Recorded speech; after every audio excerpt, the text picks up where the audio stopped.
join the crew. If you love Swindon Town, this one's made for you. Bassett and caution, we shout them out loud. Women's football rising and making us proud. Archers recruitment keeping dreams inspired. Tires sorted cheap, cheers to save on tires. Grab a seat, grab a drink, let the chaos begin.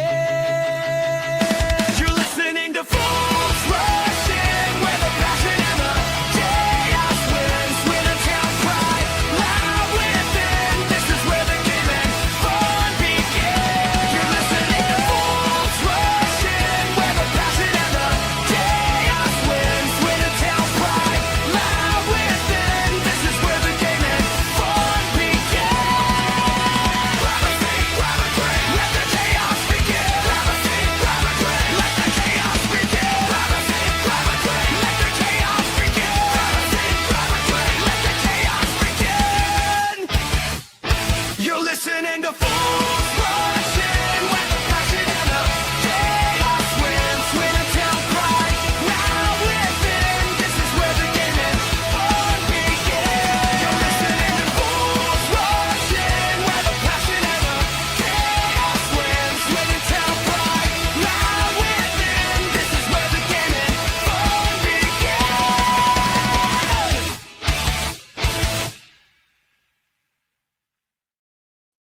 Good evening, everybody. Happy Monday and welcome to Fools Rush In.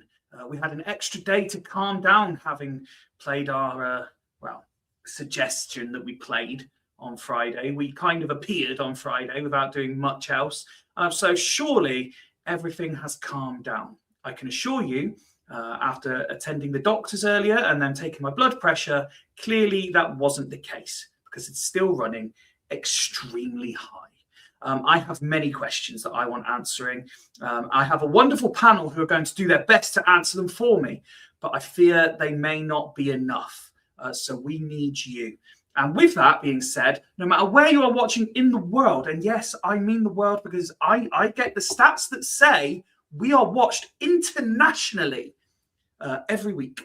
But wherever you are watching us from, thank you very much for choosing to spend time with us on this Monday evening. As always, the live chat is available on Facebook, on YouTube, and on X. So please do get involved. As much as we love discussing it, we love seeing your points as well. So please, let's fill that chat up with comments about all things Swindon Town, all the other topics we're going to cover, and the intro question. Before we get to that, though, we have a little side quest for you. Rich is running his marathon at the weekend, and he is putting together his playlist. So the other week we spoke about football playlists and what should be on them. What songs would you recommend for Rich to put on his playlist to run the full marathon distance? He needs your help, please.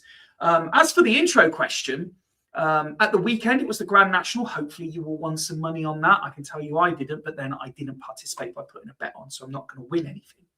But it was the Grand National, and it got me to thinking, with the decline in quality of modern football, with the products being diluted, the FA Cup was always for me the pinnacle of the British sporting calendar. But is that still the case? If it's not the FA Cup final, what is Britain's number one traditional annual sporting moment? I asked this question the other day at work, and I got an array of answers ranging from the British Grand Prix to Wimbledon and other such things. But what do you think? If it's not the FA Cup final, what is Britain's number one annual sporting moment? That's what I need to know. Excuse me. Quick look into the chat before we say hello to tonight's panel. Excuse me. Sean's here nice and early on Facebook. Good evening, Sean. I hope you're well. Had a fairly quiet weekend. Not much going on. But it was a mixed bag of news as well. Some good, some bad. So, we'll take it. We averaged out about even. Apart from Friday, of course. Mike's here. Evening Fyfie. Really looking forward to talk about anything but the STFC men's match. Fear not, because Mike, I already have the graphics ready, even though I'm told they're wrong. We have the table that Moneyfields posted the other day. We will be talking about that. And I just putting it out there early.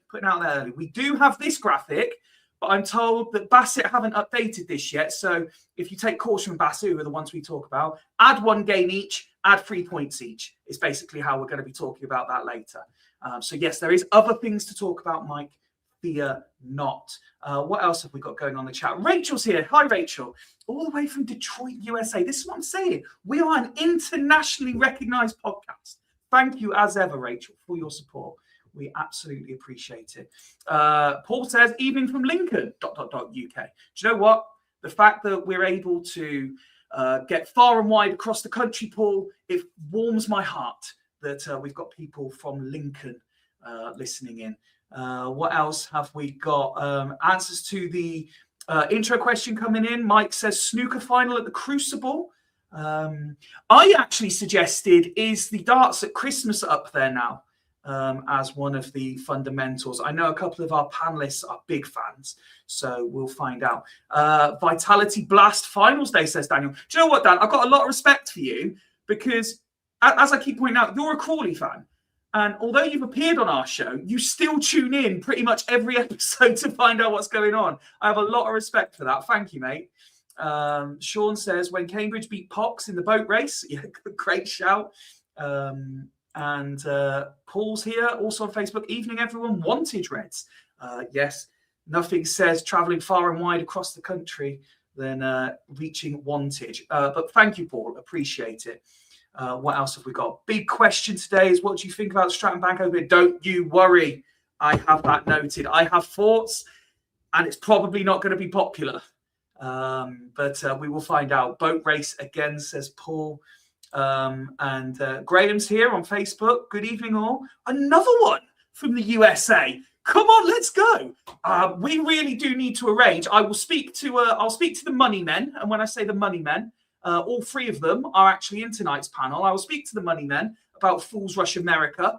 I can imagine us causing some chaos out there. I can see 2 of them are already laughing because they're going to have to fund this, that's for sure. As I keep pointing out to people, I make a loss hosting this show, so I certainly ain't funding it. We really do need a sponsor. H says, Arsenal bottling the league every April is an annual thing I look forward to. By the way, it will be the funniest thing if somehow they don't win a single trophy this year. Pete says, evening from Timbuktu. I don't quite think that one's real, Pete. Arch is back. Is he cast as one of the money men at FRI, is he? Let's find out. Keep sending in your answers for Rich's music playlist for his marathon and Britain's #1 annual sporting moment, if it's not the FA Cup. Maybe you still think it is the FA Cup final. By all means, let us know. Let's say hello. Should we get the money men on first? I think it makes sense. This man is not quite Ben level optimistic typically, but he's not far off. But we have started to see the villain arc taking over. He's getting slightly more angrier, slightly more pessimistic, and it's getting a hell of a lot more entertaining. Good evening, Woz. Whoa. The money men. There's no way I should be coming on first here, mate. I tell you. You're well renowned as being one of the money men of FRI. Oh, God. I don't know what it is. There's no money in tyres, I tell you. No, only pressure. Only pressure. So, speaking of pressure, mate, how's your blood pressure after Friday? Because not only did you jump on the watch along at full time to express some views, but after we went off air, you also called me because the diversions weren't exactly being helpful, and you took many an hour to get back to Swindon. Oh, it was just the longest day. I come back from Aintree, didn't I, on that Friday?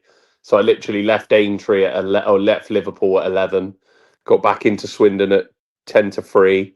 Woody was on my doorstep at 3:15, and then it was the 3.5 hour journey to Colchester because the M25 was just the mistress that she is on a Friday afternoon. Yeah. And then we watched that shit show, which we'll come on to. And then it was just like the longest journey. Every diversion, every traffic, and it was just mental. Yeah, I don't think I got home till 2 o'clock. At least, well, I think it was just gone 2. But it was, it just compounded a day that you just got to kind of laugh at the end, especially watching Swindon Town. It's just the way it is, isn't it? I can see in the chat, John saying either the golf or the British Open would be his answer. Mike saying Wazza is more pessimistic than Craig these days. And Matt Mike. says with laughing emojis, with the Stratton Bank Open, you now have a 50% chance of seeing our one shot on target. Up close. Probably be a shot at the town end though. Sean wants to know, Wazza, are you at the Kitmen event tomorrow? No, I am not. No, I'm not at the Kitmen event. No. No. Fair enough. There you go. Nice, easy answer. What you have heard, the intro question for today, you have seen many an answer already. What have you come up with? If it's not the FA Cup final, what is Britain's #1 annual sporting event? No, the problem is, so I've just judged it on what I like, so you know where this is going. So I was with you. I love the darts. The darts is like the Ali Pally is starting to get like, that is a really good event, isn't it? Yeah. But for me, I'm a bit selfish. I love horse racing, don't I? And Cheltenham Festival for me is just the week. Like, it's some sporting event. Like, and I understand some people aren't into horse racing. I get that, but it's still like some week. It just like the way it just stops, the way it like it just can like Cheltenham as a whole just completely. Yeah, it's just mental. It's a great week. I love it. I enjoy it. So for me, that's got to be right up there. But when you've been reading off all the others that everyone's been putting in the chat, it's hard to disagree with them as well. When you look at it, you've got there's no right or wrong answer to this. It is no, I totally agree, because you look at it in each event in their own right is right up there for me. So, but yeah, just selfishly for me, just because I love darts and I love horse racing was always going to be quite up there. And Cheltenham Festival for the Cheltenham week for me is just insane. Well, just a little side note, because I know people like to find this stuff relatively entertaining. Not only are Man United 2-0 down to Leeds, but Lisandro Martinez has just been sent off as well. So they're 2 down and a man down. And just to say that I was 100% right. I don't know if the wife's watching upstairs, but she's just texted me going 100% Cheltenham for you.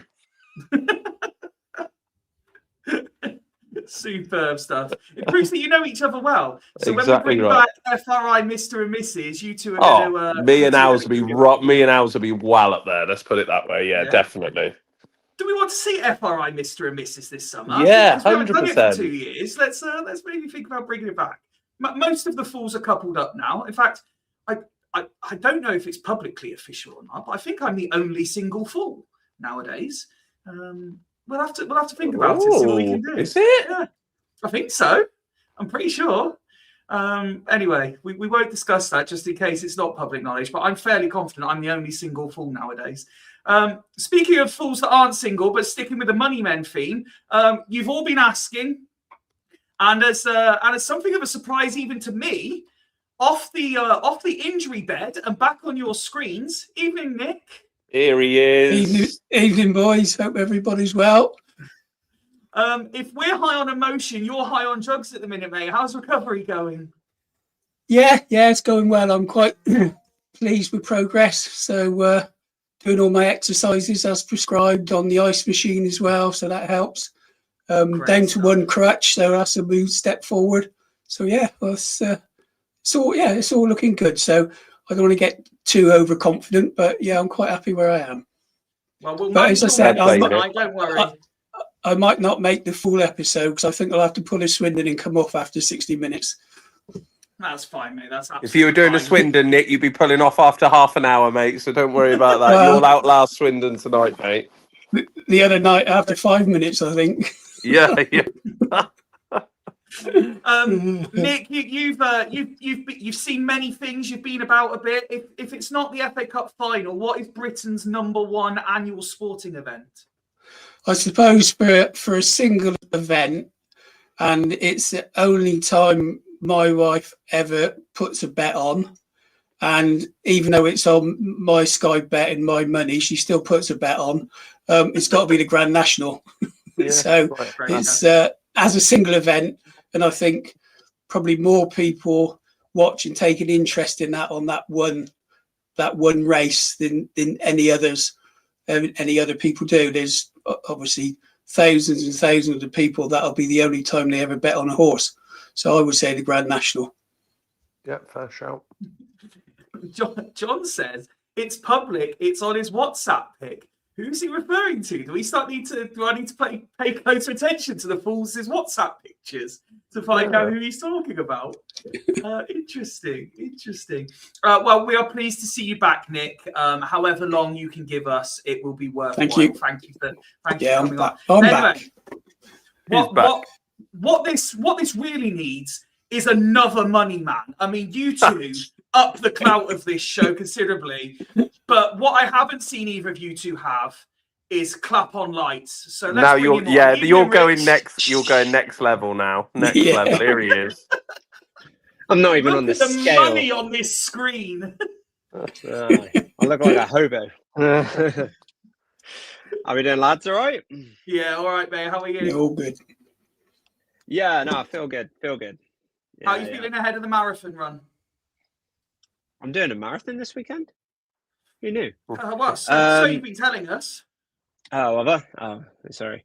Really, really good. I mean, my body's a little bit tired just because I played golf yesterday for the first time in 7 months. But yeah, so body's feeling a little bit tight, but managed to get 10K in this evening at race pace, and it felt really, really good. So I'm really looking forward to it now.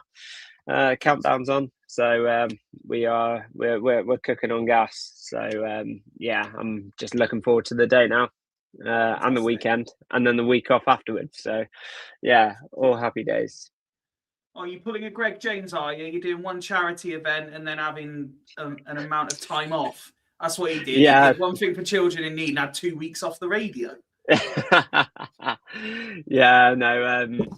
Well, originally I was only going to have like 2 or 3 days off, and then I've got loyalty and recognition days because I was 10 years at work this year.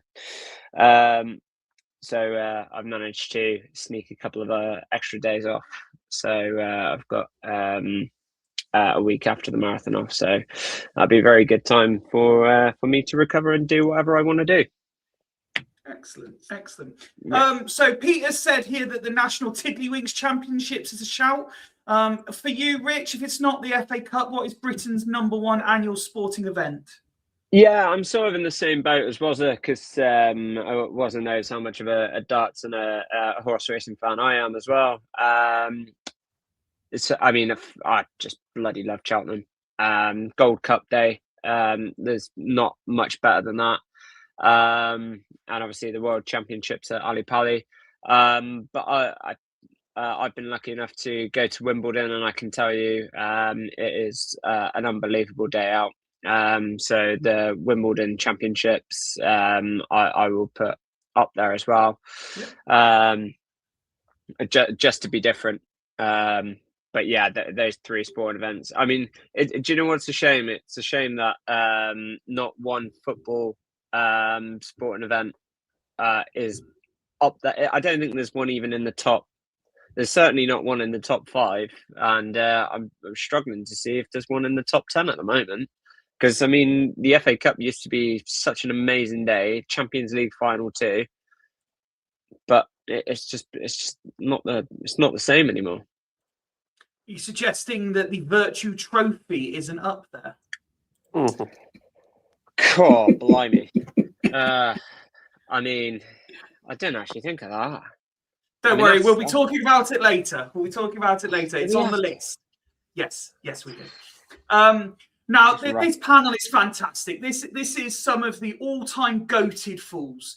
But what we like is we like a guest on the show, and what we like more than a guest is a guest who's become so much part of the furniture that may actually made more appearances than some of the Fools. And they're even confident enough now to be requesting spaces on instead of asking if it's possible. They're just saying, I'm coming on. Okay, I will send you the link. Welcome back for something like the 50th appearance in the last 30 days to James. Hey, James. Good evening, boys. I How are actually you? haven't had the pleasure of being on when Nick has, and I want to wish him a speedy recovery from his operation, first of all. But yeah, I'm good, thank you. Cheers, James. You have become quite chummy. I've left you in line with him on the screen. You've become quite chummy with Rich. You've been up close and personal a lot on a couple of away days lately. How have you been finding the adventures of Rich on an away day? Actually, really good. I got to be honest. I wasn't sure how me and Rich would get on, but I mean, to be honest, the cliche saying we got on really like a house on fire. So it's been great. We've had the same sort of opinions mostly, and yeah, we like to moan about the same stuff. Sensational. And you've become accustomed to the intro questions now. You know how it works. You get no prep time other than how long I keep you in the lobby for. So we've had some great suggestions already. What would you like to add in for top British annual sporting moments, if not the FA Cup? I was originally thinking Wimbledon, but I don't really like that. So my other thing was maybe the Six Nations, but that includes obviously France, Ireland, and Italy. So interesting you say this, because this got brought up when I asked it the other day.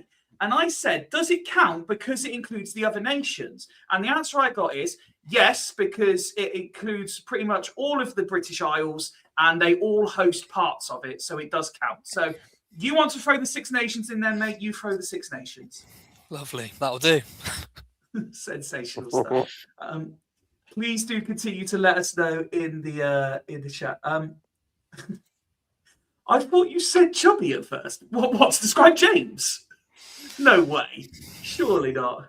What else have we got? FA Cup ain't the same anymore. Used to love Yeah, you always hear this about how in the day it would be an all-day event. There would be various TV shows. Do you know what? It's easy to bring that back if the TV people wanted to. They just don't want. They don't want it enough. That's the problem. We should demand it as football fans. We want a full day of FA Cup coverage. We want the charity singles. We want the pictures of them getting on the bus. We want all this nonsense back. Let the modern generation see what it used to be like.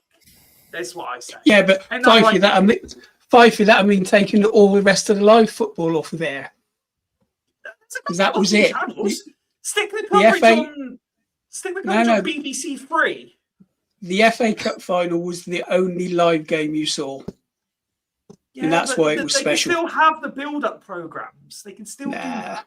People haven't got the attention span anymore. They can't last all day watching that. He's right. It's hard enough watching 90 minutes. Oh, dear me. Well, let's... somehow, I've managed to drag this intro out 24 and a half minutes. So shall we get into why the people are here? And the crowd is assembling quickly tonight. They want to hear what you boys had to say. So we did the best part of a 3-hour show on Friday as a watch-along, as we previewed, endured, and then reacted to what was...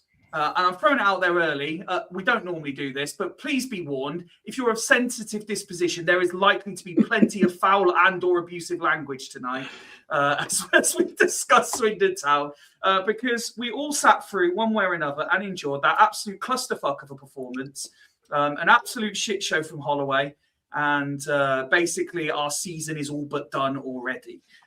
At least that's the feeling you get from the majority of the fan base. I was fortunate enough to only sit in the comfort of my own home and watch it and react angrily to the millions of Swindon Town fans worldwide watching along with us. I didn't have to actually go in person. I didn't have to suffer the diversions on the way back. And I didn't get back into Swindon at some time between 1 and 3 in the morning, depending on how good your sat-nav was. James, I'm going to start with you as the guest. Was it as bad in real life as it was on telly? It was probably worse, but it was okay because we sort of softened the blow by having a bit of banter with each other rather than looking at all of it. But yeah, it wasn't great, was it? It was, the fans were not happy around us.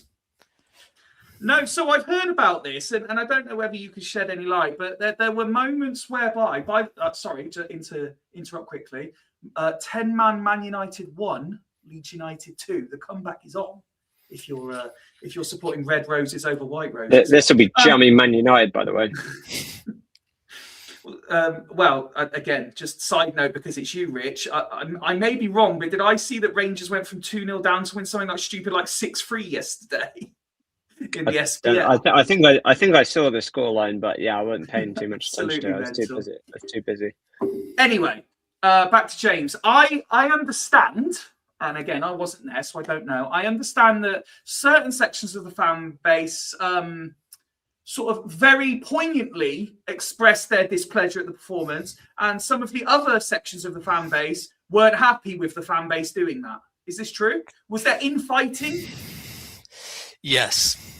So it started, I believe, when Will Wright got substituted. There was a section that cheered it, celebrated him going off yet again. And Genuinely.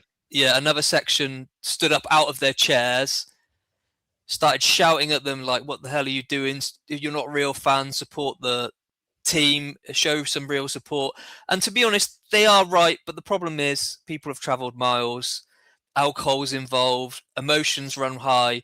People are going to do things that they normally wouldn't do and say things that they wouldn't normally do. So it's kind of like, what do you say about it? The problem is it then happened again with a song that started, a section started chanting, and again, the same people, fair play to them, they stood up and said something again to this section. So yeah, it was, I don't know if I say it was awkward, but it was like, come on, let's probably not kick them whilst they're down, if you know what I mean. They probably know they've been awful anyway, so it was kind of like adding salt into the wounds. It's an interesting point you make there. Rich, let me ask you.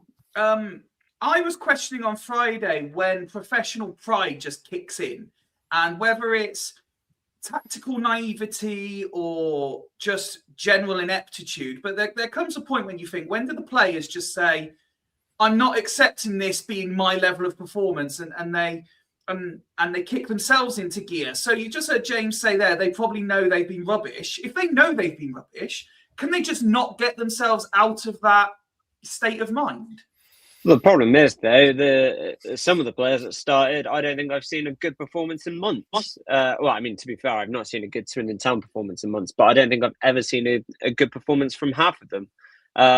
So, and again, like I say, I referred to it on Friday. I just thought that the whole setup was just so wrong. But you know where you are in the league. You've been chosen to play in such a crucial game of our season where we could have potentially gone second. I know results on Saturday wouldn't have benefited us much anyway. But again, you put the pressure on those teams. The thing is, though, those teams went in thinking, oh, shit, Swindon Town have lost yesterday. Well, at least that gives us a little bit of leeway and we can just go and do our business. Mm-hmm. Put the fucking pressure on. And it's quite annoying because you've been chosen to play in this game, okay? Prove the fans wrong, because there are some players that played on Friday night that have been booed because they've had a bad performance or they've been subbed or they haven't had the game time and stuff like that. Holloway's chosen you to play in such a crucial game.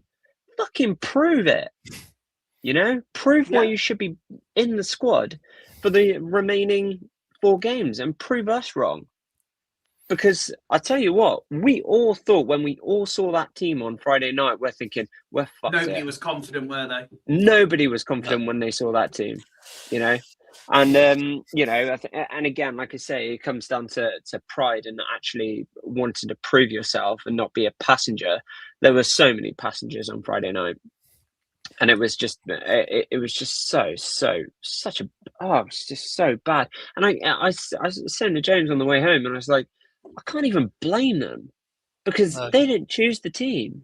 Holloway chose that team. He chose suicide for that team, and it was horrendous. Just to echo what James has said, it was horrendous to watch. Was a point that I've made, well, for years, but specifically in 2026, and Sean's just said it there, the followings we take away deserve better. I appreciate that I can hyperbolize these things for dramatic effect, and that's kind of the nature of what I'm entitled to do by hosting a discussion forum like this. But I said on Friday night that the likes of yourself, and the guys here and everyone that travelled, you guys do this regularly. You do it a lot more than I do. And I get annoyed when it happens to me. But the fact that you guys have travelled to Colchester on a Friday night again and had that served up, it questions why Swindon fans keep doing it. Uh, Oh, I it's know brilliant. I do. Yeah. No, But the problem is, you look at it. We haven't actually, when you look back, had a bad away record. Our away record's probably been better than it's been better than our home record, hasn't it, recently? But I don't think you'll ever change that. As credit to our supporters, I was saying this. You know what I mean? It's a long way to go. Friday night, and we had 700-800 there at least. Great support, and I just, I question, as much as you can question, for me, the manager. I just don't think some of these players have got it in them. Like big game mentality. Like, that was a massive game, an opportunity for us on Friday. And you can look back at other games that we've just let these opportunities pass us by. It's just not good enough in my eyes. No, I For get me, that. it's just really, really not good enough. Like, the performance was poor. We were off it. What concerns me the most, and I was a big adversary for this, I was saying how good our squad was. I felt like but we miss one or two players. We are in big trouble. And I put it down to benchmark that at the moment we miss Tafazoli so much. Like, every time he's out, our defence just looks shaky, creaky, completely exposed. We're so bad, like, so bad. We don't win any first contacts, no first balls. We really, really struggle. We don't win the And second ball, was it? We no, didn't win the but second ball yeah, either. I just, I And even if the first ball's there to be won, we let it fucking bounce. yeah, mate, we were so far off it though. I can't even just put the sole blame at the defence's door. Like, No. everyone was bad. Like, no, the only person and we've said this for the last few weeks, that deserves any credit from that game is Connor Ripley, because he kept the score down to well, it felt embarrassing anyway, to be honest with you, but he kept it down to what you would say is a respectable sort of scoreline, with a few saves that he made. Look, we're going to come on to the red card, and you know what I mean. It does change it for me, but on the overall basis for the performance, we were so miles off it, and in a game that you just surely would think that that was the one for me.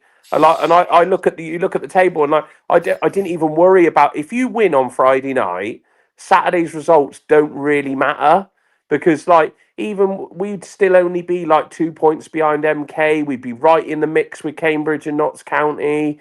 We would be right in there, because especially where they were playing each other and one of them chances was going to win like they did. I just question these lads' big game mentality and how they go about it, because we have been so wrong since, like, the second half of the season.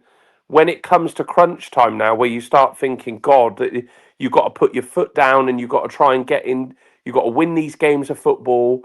We're just so far off it performance wise, and we come up against a team that, it's dangerous to say, shouldn't really have much to play for. But you were watching that game on Friday night. It looked like Colchester were the team challenging for the top three, and that we were already on holiday. Mm-hmm. Like, it was literally a joke of a performance, a joke of a team selection. Like, we've already seen that Darren Oldacre doesn't work playing wide. So why he's summoned it up again to try and put him out wide again, I just don't understand. I just don't get some of the choices and some of the decisions that were made. Like, it was just completely, it was just awful, especially down that side. They had a quick winger that I didn't think was great, but he was pacey, and you could see that the first half McGregor was possibly struggling a little bit, and that he was getting exposed 1-on-1.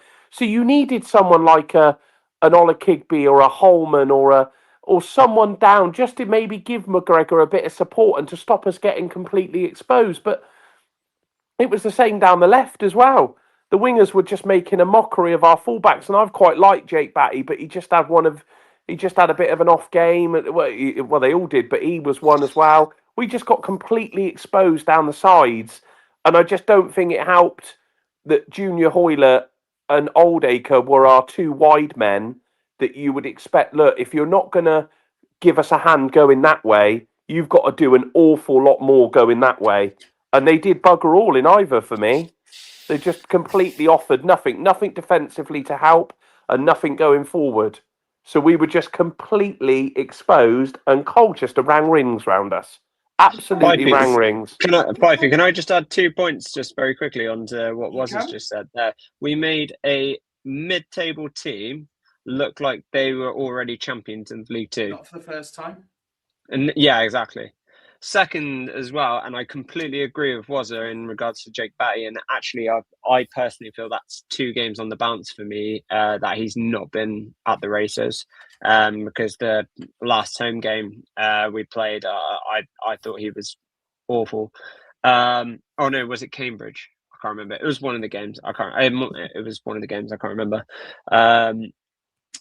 But apparently, I think because you sent me the ratings from the advertiser. Now, to be honest with you, I take anything that the Swindon advertiser says with a pinch of salt, considering they've nominated Tom Nichols as a Player of the Season candidate.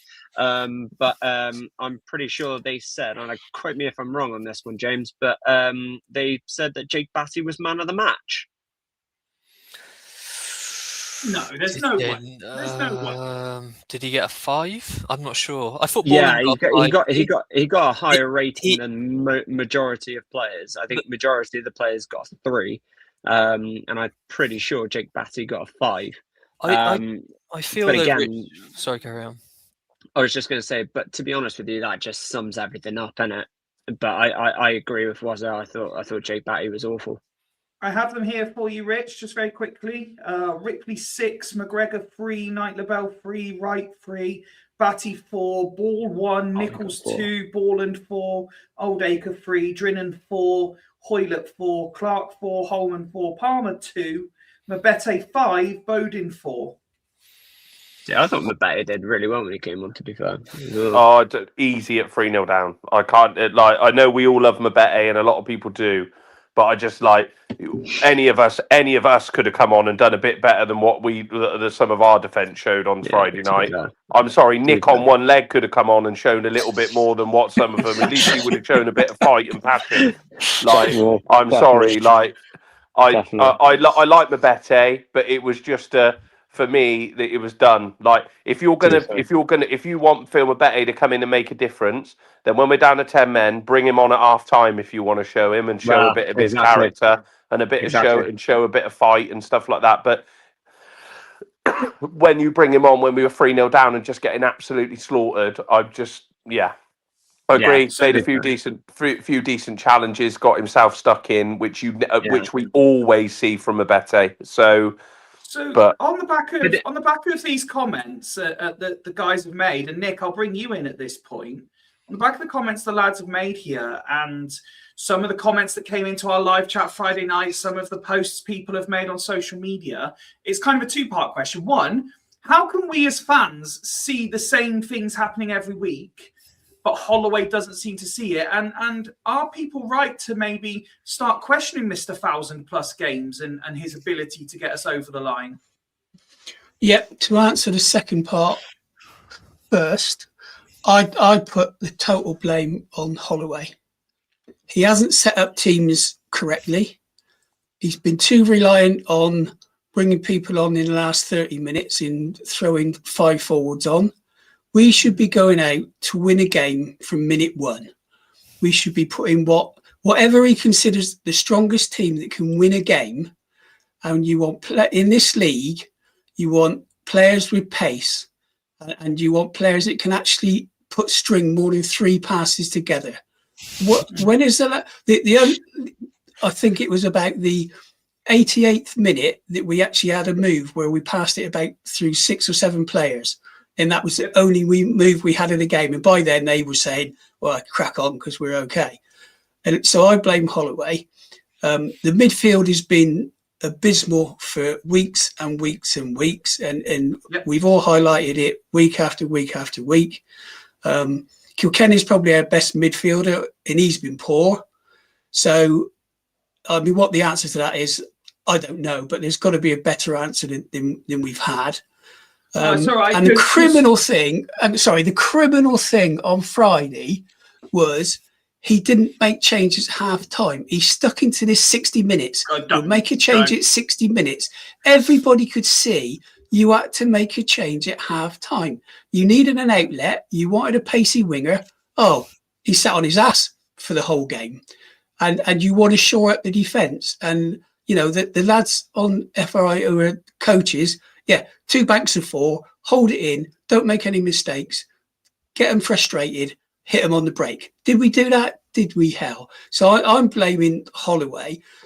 He's too reliant on saying, I can only put the experienced players in. Well, that hasn't worked, does it, for weeks? The points we've gained have been more by luck than decent play. So what he does in training and what he sees there in the team he puts out, for me, that's where it's going all wrong. And what were we told by the Grimsby fans? Yeah, you might be right for the first season, but you wait till the second one. And is that coming home to roost? True. Very, very, very true. That was some brilliant comments from Nick there. Yeah. Do you know what? I know we've spoken about the game and stuff like that, but do you know what? That's not the most embarrassing thing for me that happened on Friday. I was saying to somebody yesterday, the Holloway red card was by far the most embarrassing thing. That was the most embarrassing thing. You know, I mean, we've all seen shit performances and stuff like that, but the cowardness to actually put out a team like that, then to get the tactics completely wrong at halftime when you're down to 10 men, and then to get yourself sent off for comments, whatever you've made, to the fourth official. I maintain, considering he said that he was never going to swear for the rest of the season a couple of games ago. Oh, he blew that in the first game back, mate. He got booked. Oh, no, he did. I know he did. That's impossible. It's embarrassing. I maintain, Rich, that Holloway has purposely got himself sent off because he couldn't face up to Hawes again. Oh, 100%. Wow. I'd say that's a massive part of it. I think there's probably other reasons too, but yeah, I would agree that's probably... and to be honest with you, because I think that I don't know how many red cards he's had this season now. He's had quite a few, so 3, it is 3, and I don't know what the implications are, but I'm sure that's a 2-game ban now. So I think he's banned from the touchline for the rest of the regular season now. Is he? Okay. Well, that doesn't surprise me. That doesn't surprise me. Fucking dumb. Can I touch on what Nick said about the midfield? Because you can touch on it as much as you like. Because Nick's right. I blame Holloway too, and I'm a big Holloway fan, but I blame him because he wants to play this pressing game, right? Well, if you want pressers, they've got to be athletic, fast, and aggressive. How is Oldacre, Ball, and Nichols fitting in that category? How? They are run past like if Oldacre's coming out to press you and you've got the ball, are you thinking, "Oh my God, I'm panicking here"? No, you're thinking, "I've got 3 seconds on the ball, I can do whatever I like." Yeah, but we don't do it, James. We don't do anything for 60 minutes until he decides to make a change. This is what's disgusting at the moment for me. Is the game plan that because it's worked a couple of times, it's suddenly the way we set up now. Like it's suddenly the way that we have to do that. We have to go about things. And for me, Nick hit the nail on the head. I want to see us starting a game and trying to take it to the opposition team, but we don't even do that. We didn't do it at home against Walsall in a game at home with a crowd that you'd think, come on, then let's go again, let's take it to these because they needed to win. We just don't do it no more. He's obsessed with having these 4 or 5 options on the bench that we can bring on and make a difference. Yeah, don't get me wrong, it works sometimes and it's great to have options. Don't get me wrong, I agree. And you're right with your point about the pressing of the midfield because that you've got to have people that press, and the only one was Borland, wasn't it? The only one that could get around in that midfield was Borland. He was the only one. Well, I saw that the other day, and I can't remember the exact figure, but I think we were 3rd from bottom with the number of shots per average per game. Yeah, it's embarrassing. Not bad for a team that one of the top goal scorers at one point. Exactly, and that sums it up, doesn't it? I mean, Drinnan must be just so frustrated. Oh, I feel for him. He's I getting felt for him on nothing Friday. to work off.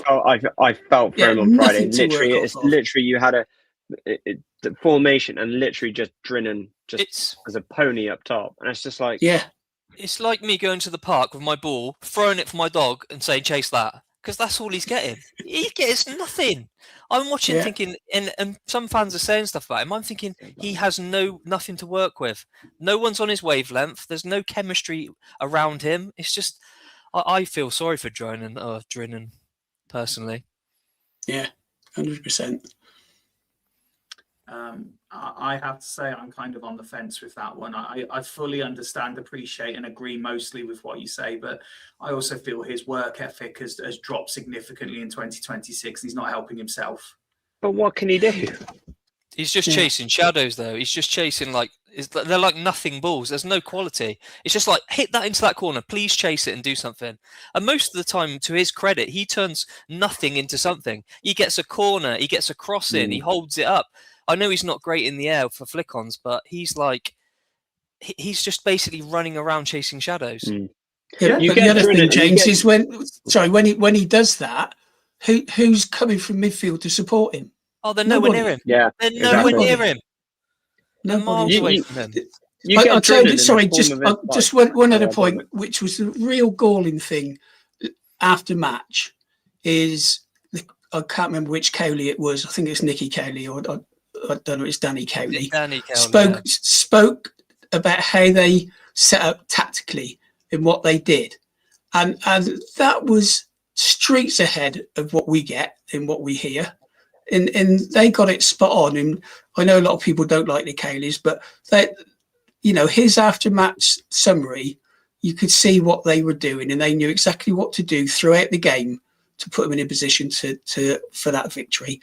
And like you say, we get nothing at all. But let me try and spin this another way, and this is open forum for you all. So jump in, whoever wants to. I'm seeing the comments agreeing with you in the chat. But this leads back to my point about the professional pride I was talking to Rich about, okay? We're seeing one shot on goal or one shot on target in 90 minutes. We're seeing opportunities drying up. For the most part, these are still the same players that were doing it early in the season. So whether they agree themselves with tactically how Holloway's setting up or not, you've got a creative expert in Oldacre, or you've got someone who can deliver a ball like Batty, or someone who can make the runs like McGregor. They can still have their own initiative and say, we can still do this. Oldacre can still put a pass through for Drinnen.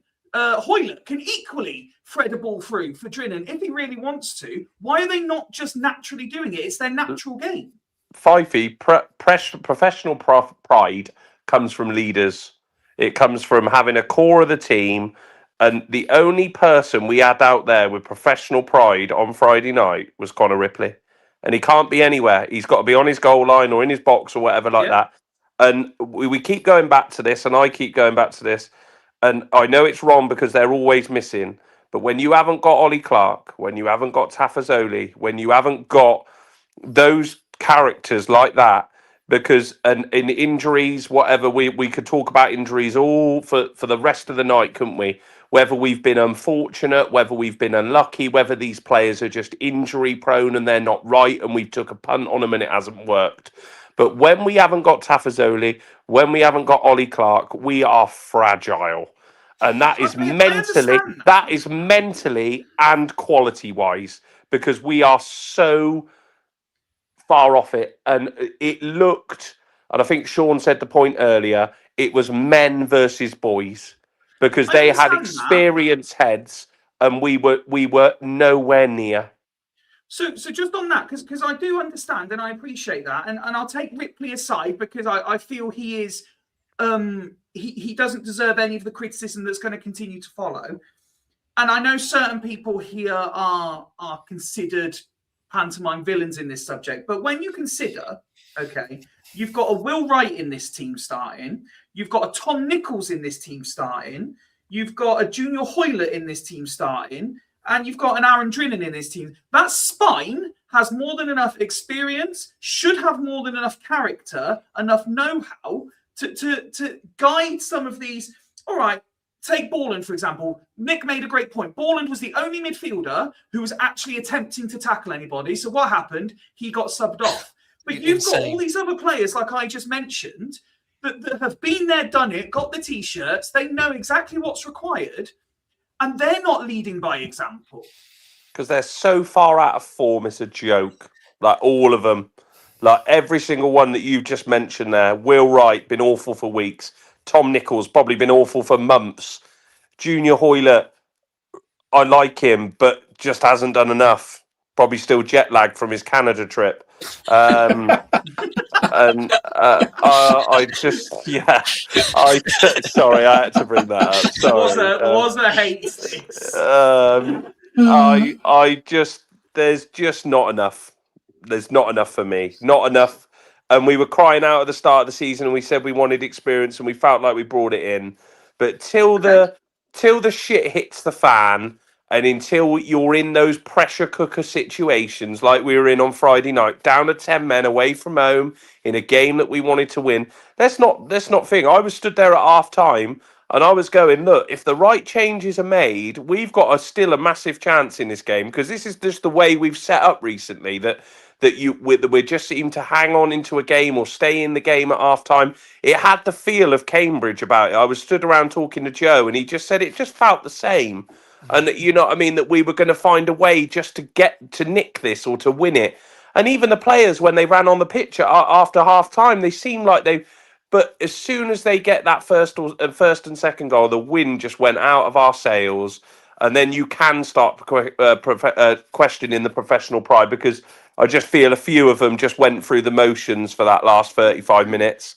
I acknowledge and agree with the point that was made earlier about I'm going to call it structured substitutions. We know who it's going to be and when it's going to be. But picking up on the point you just made there, I rattled off 4 names of the core starting lineup that should be able to be a driving force for the 11 that played. Substitutes that came on. Billy Bodin had 15 minutes. Okay, plus injury time. But let's do round figures. He had 15 minutes. That's not a lot to impact the game. It was over by the time he come on anyway. Okay. Forget Fletcher Holman. He's young and inexperienced. Ollie Palmer, been there, done it, got the T-shirt. Had himself half an hour. Offered nothing. Captain Fantastic. Superman himself.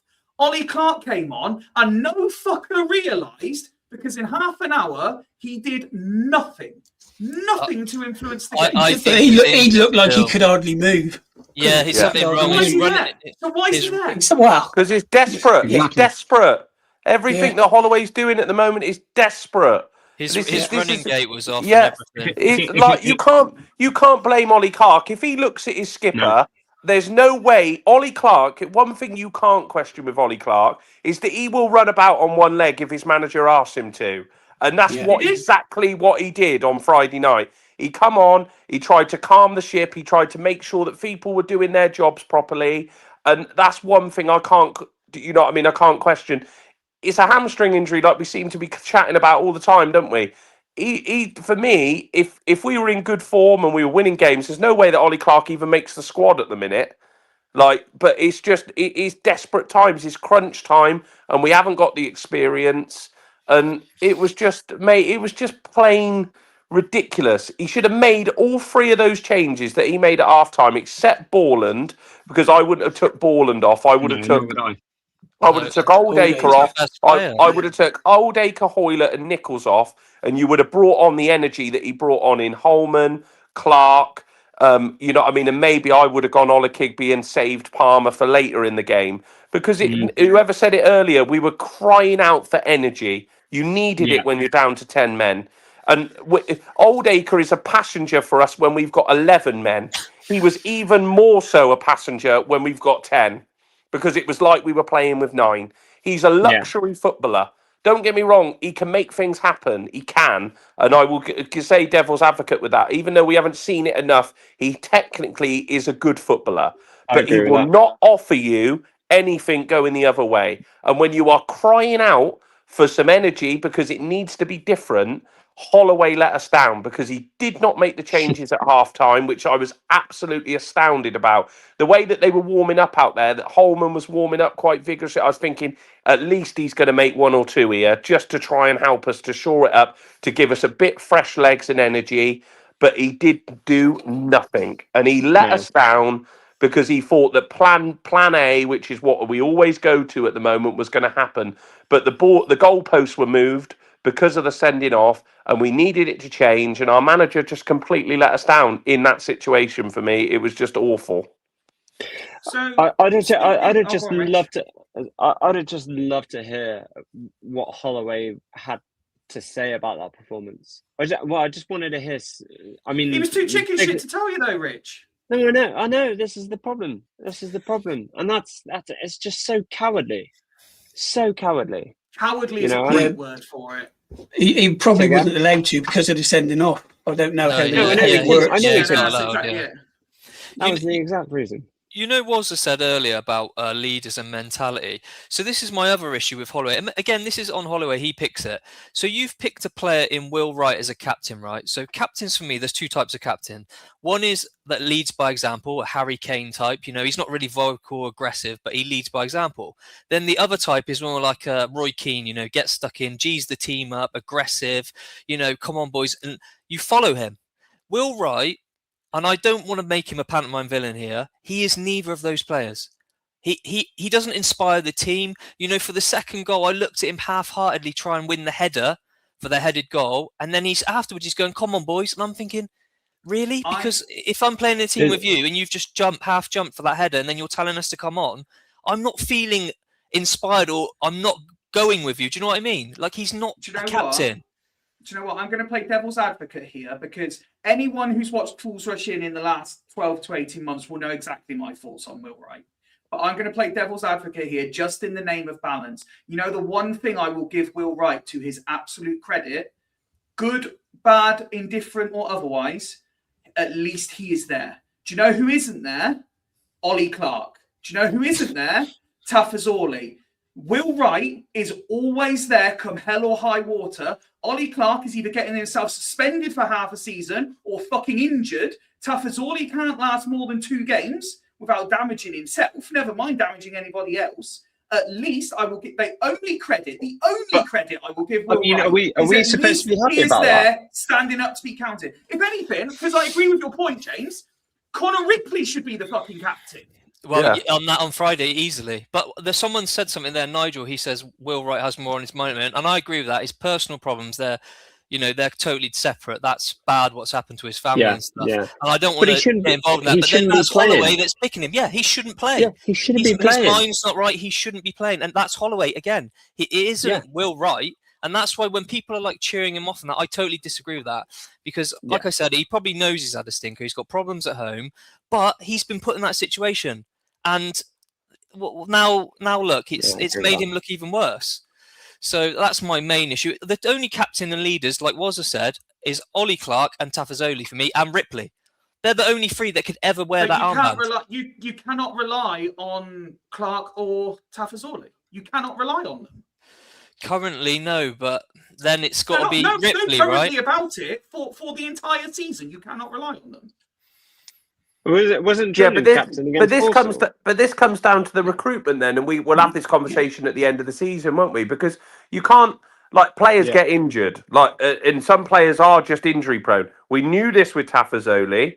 We probably knew it a bit with Ollie Clark. So, we put all our eggs in those baskets when we brought these 2 into the football club. When they're on the pitch, Fyfie, we are a better team. There's no doubt about it. That. I will not dispute that. But what I'm saying is nobody can categorically rely on these players. No, and I agree with you. But this is where it's hard because we're in a catch-22, aren't we? Because we're all saying the same things, that they're better when we play, but we all totally agree that they are too injury prone. So we need moulds of players like them that can get through 30-odd games or 40-odd games of the season. And, you know what I mean? The only thing I will blame Ollie Clark for is although it was a disgusting amount of time for the suspension and how it was handled and everything like that, we've all digressed through this too far, too long.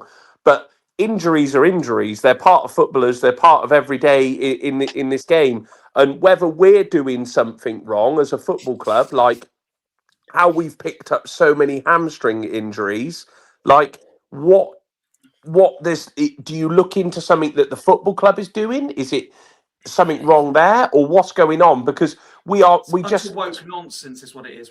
Yeah. So It's I don't know it's the where we can. pressing. I It's the don't know pressing. why we can put blame on Ollie Clark's door when he's getting injured, because he is 100-mile-an-hour footballer. He He will gives fly everything. into every single tackle, and unfortunately, and he will run when he's probably 50% because he wants Okay. to win everything, press everything, and Tafazoli wants to chuck his head in front of everything. And unfortunately, injuries will happen to those sort of players because they are willing to chuck their head in. I'd much rather have players like that than some that hide behind things and think, oh, no, I'm not going to get mucking involved in that. And I'm not going to put my foot in and put... Because that's just the key principles of football for me, is that you do the hard work. What's the point? Because it really grinds my gears, this one in particular. What's the point in 100-mile-an-hour Ollie Clark that will go flying into every tackle when he can only play a third of the games in the season because of it? Do you know what? Just to cut in very quickly. Do you know one thing I think we have made a mistake on, and one player that I think Holloway should have probably had him in training, because he's a veteran player. He is a leader. Is Ryan Delaney, but we've loaned him out to Newport. Ryan Delaney would be a dream right now. Exactly. So because he's a leader, but do you know what we do? He's been captain before, but we've loaned him out to fucking Newport. So what do we do? Exactly the same as you take the example of Borland on Friday, the one player who puts in a tackle, acts off the pitch. That was crazy. Who's the one player in the squad who isn't injured, who is a leader, and what do? We fuck him off to the other end of the table. Yeah, I agree with that point. That's a great point, because, but this is what the problem... This is how our season has completely digressed for me. First half of the season, we can't all be saying that we thought Ryan Delaney was anywhere near getting into our team. So he wasn't. So something... No, but we all had him as a squad player. All had him as a squad player. But how do we know that he wasn't barking down the door of our manager going, no, I want minutes. I want to go out and play. And I'd hope that he was. But it's easy to look back now, and I totally agree. He is the type of player we need. When we haven't got Tafazoli, Ryan Delaney is probably our next best defender at first contact, winning the first ball. But to be honest with you, with the amount of injuries that fucking Tafazoli has had over the course of certainly the second part of this season. Yeah, it was a risk to he could have slotted in straight away. But then you look at other injuries that have happened. Wilson Brown, you know what I mean? He was a big loss. He was another great defender in my eyes, young lad. That he was one of the, probably, you look at him and you think he loved getting involved and getting into a challenge and stuff like that. I don't think when we have these many injuries and stuff, can you look at it? Unfortunately, I just don't know. No, the thing is, you're right there. Hindsight's a wonderful thing. I look at Pete's comment here. Ryan Delaney lacks pace. That's why he was loaned out. Darren Oldacre loans pace, and he's fucking playing on the wing. He's not been fucking loaned out, has he? No. I'm not buying that. Why can't Ollie Palmer play that? It's a different thing. But Delaney lacks pace. I get that. Have you seen Ollie Palmer defend? But Tafazoli lacks pace. But because they're experienced heads, they know what they've got to do with it. They know they haven't got pace, so they know that they give themselves either the extra yard, or if they go in to engage with a striker, they're going to clatter them, and they're either going to give away a foul or they're going to win the challenge, because that's what experience, and that's what Tafazoli does. Yeah, at times, if you get a quick strike around Tafazoli, you look in big trouble. But one thing, he will not give him an easy ride. He will be kicking at his ankles, kicking at his heels, or not letting him get anywhere near the ball to challenge first time. So I just... Nick, just to bring Nick in for a say on this, and it's not a direct result of what we're talking about, but do you know who must be scratching their heads right now? It's Bristol City. They've just signed Knight Labelle up to another 2.5 years, and he's got the Swindon cuts. He signs a new contract, and he's turned to shit. Yeah, I guess it. Well, again, it's the way. I mean, you don't know what the team are told to do tactically, what they're actually set up to do. Lose at all costs. Is the tactical setup, Nick? And Knight LaBelle is probably a bit of a dip in confidence. Like you say, he has been one of our better players if you look out throughout the whole season.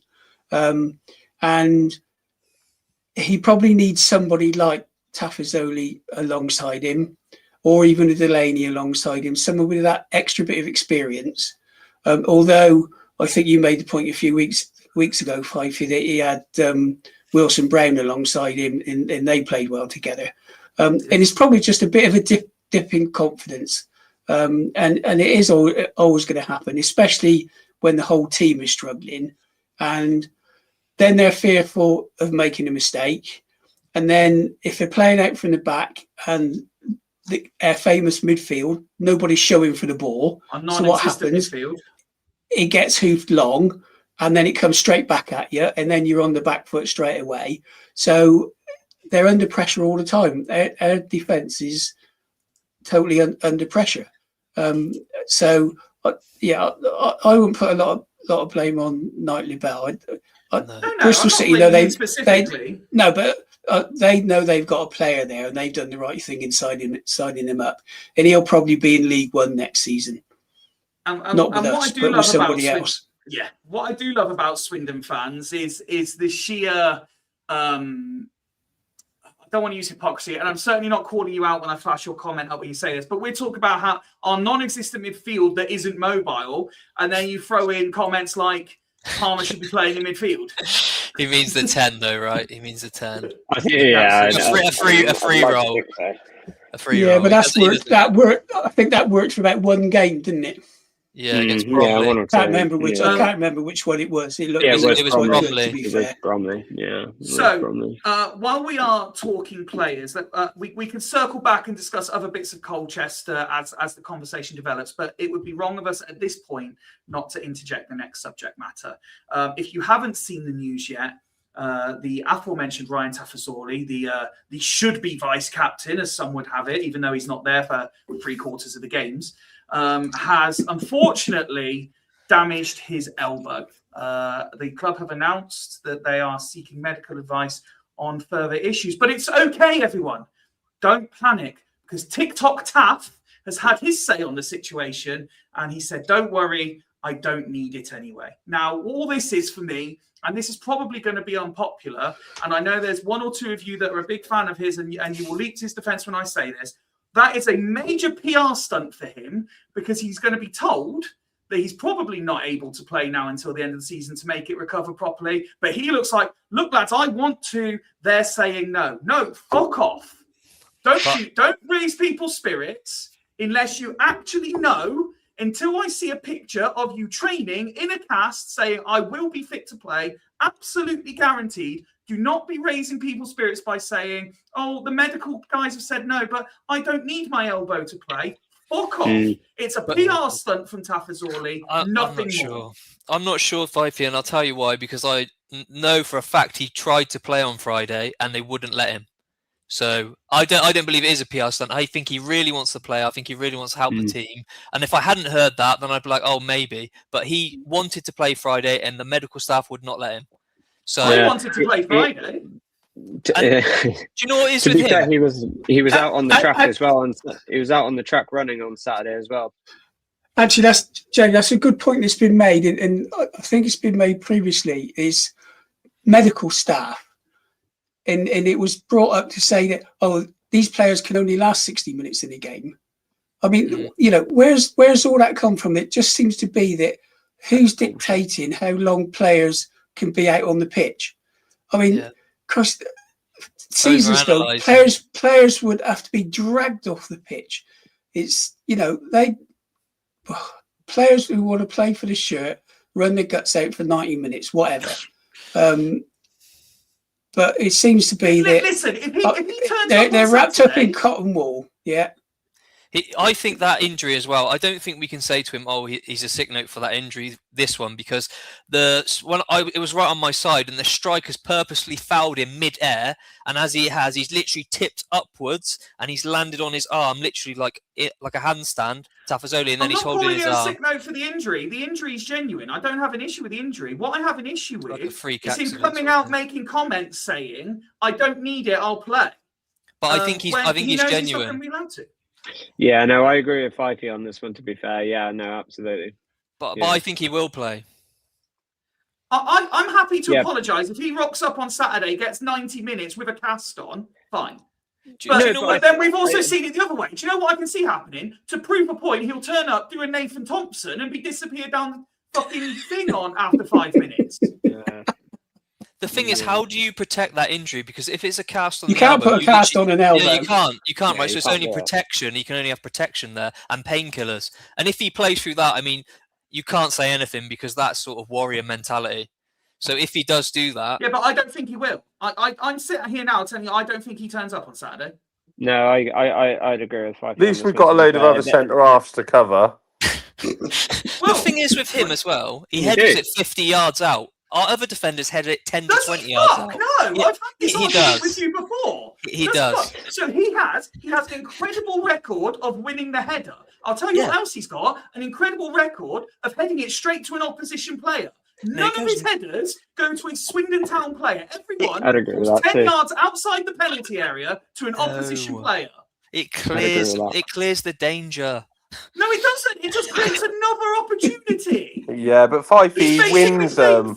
He wins them. We're now moaning about a guy that wins headers. I'm sorry, he can't win a header and suddenly think, "Oh, I'm going to win this header, but also I'm going to be really good." I'm going to be. He wins the header. What I'm saying is he doesn't actually clear the ball the way people think. Yeah, he does. but you're expecting him to do a Connor Ripley assist and find a red shirt. I'm sorry, you just got to win the header. The point was made earlier. We don't win any second balls. No, true. Yeah. So he's done his job. Someone else has got to do their job. Yeah, it's exactly. As simple as that. Exactly. We're too static. We've got players that stand and watch. There's no movement. Back into danger. No, it doesn't matter. I don't agree. He's done his job. No, Fyfie, you're out of order. Boys, you're better than this. You're out of order. Fyfie, we can't all be wrong, mate. That's a shit show. Oh, believe me, you can. I've heard some shit over the years. You can be wrong. Amazing.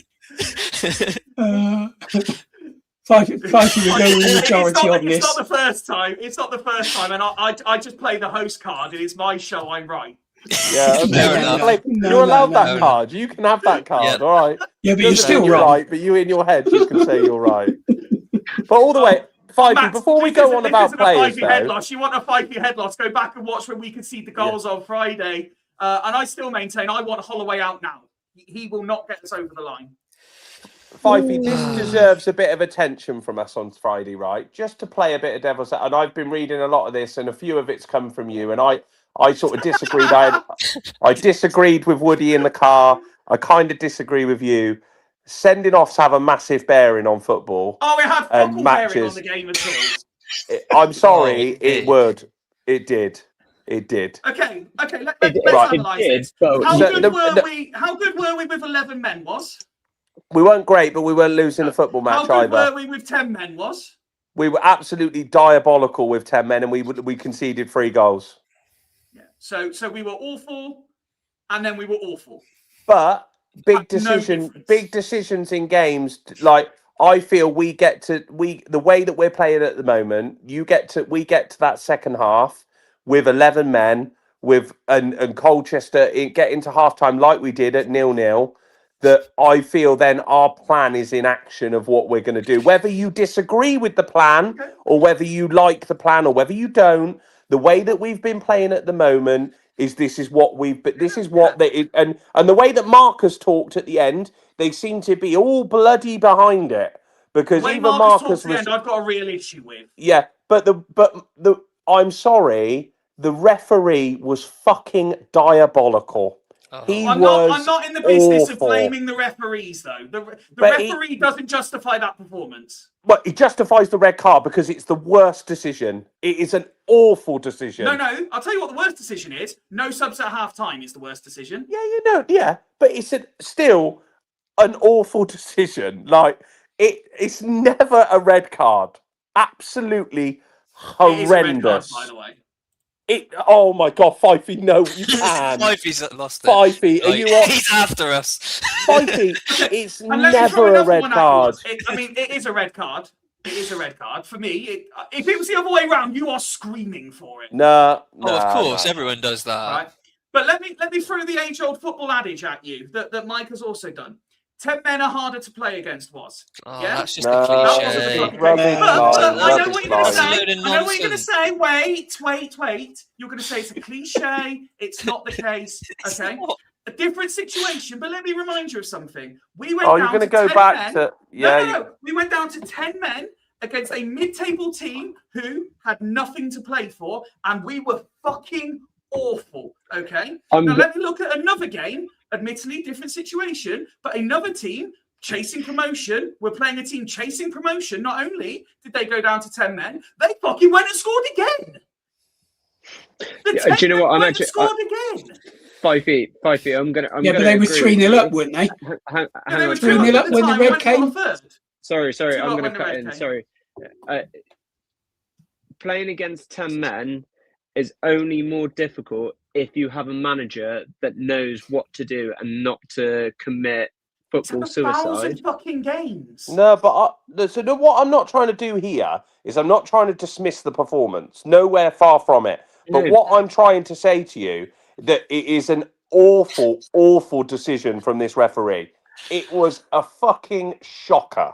It was an awful decision, but the thing is, the referees are going to make mistakes. Yes, it was a horrendous mistake. Yes, it was a season-defining mistake. However, though, mistakes happen. And unfortunately, we have to deal with the consequences. Now, when that happens, we can't just say, oh, yeah, ref, it was an awful decision for the rest of the bloody game. We have to do something tactical in order for us to not actually lose the fucking game, you know? And we can go on about the decision. We can go on about the decision for all long. We all agree on the decision. It was a shit decision. But fuck me, we're in a bloody promotion.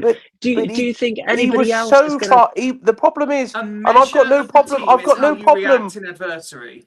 I've got no problem. How we reacted is the embarrassment. I've got no problem with a referee making a mistake, but that's a game-changing mistake. And then NSI Andelo decides to right hook Joel McGregor, and he stays on the fucking pitch.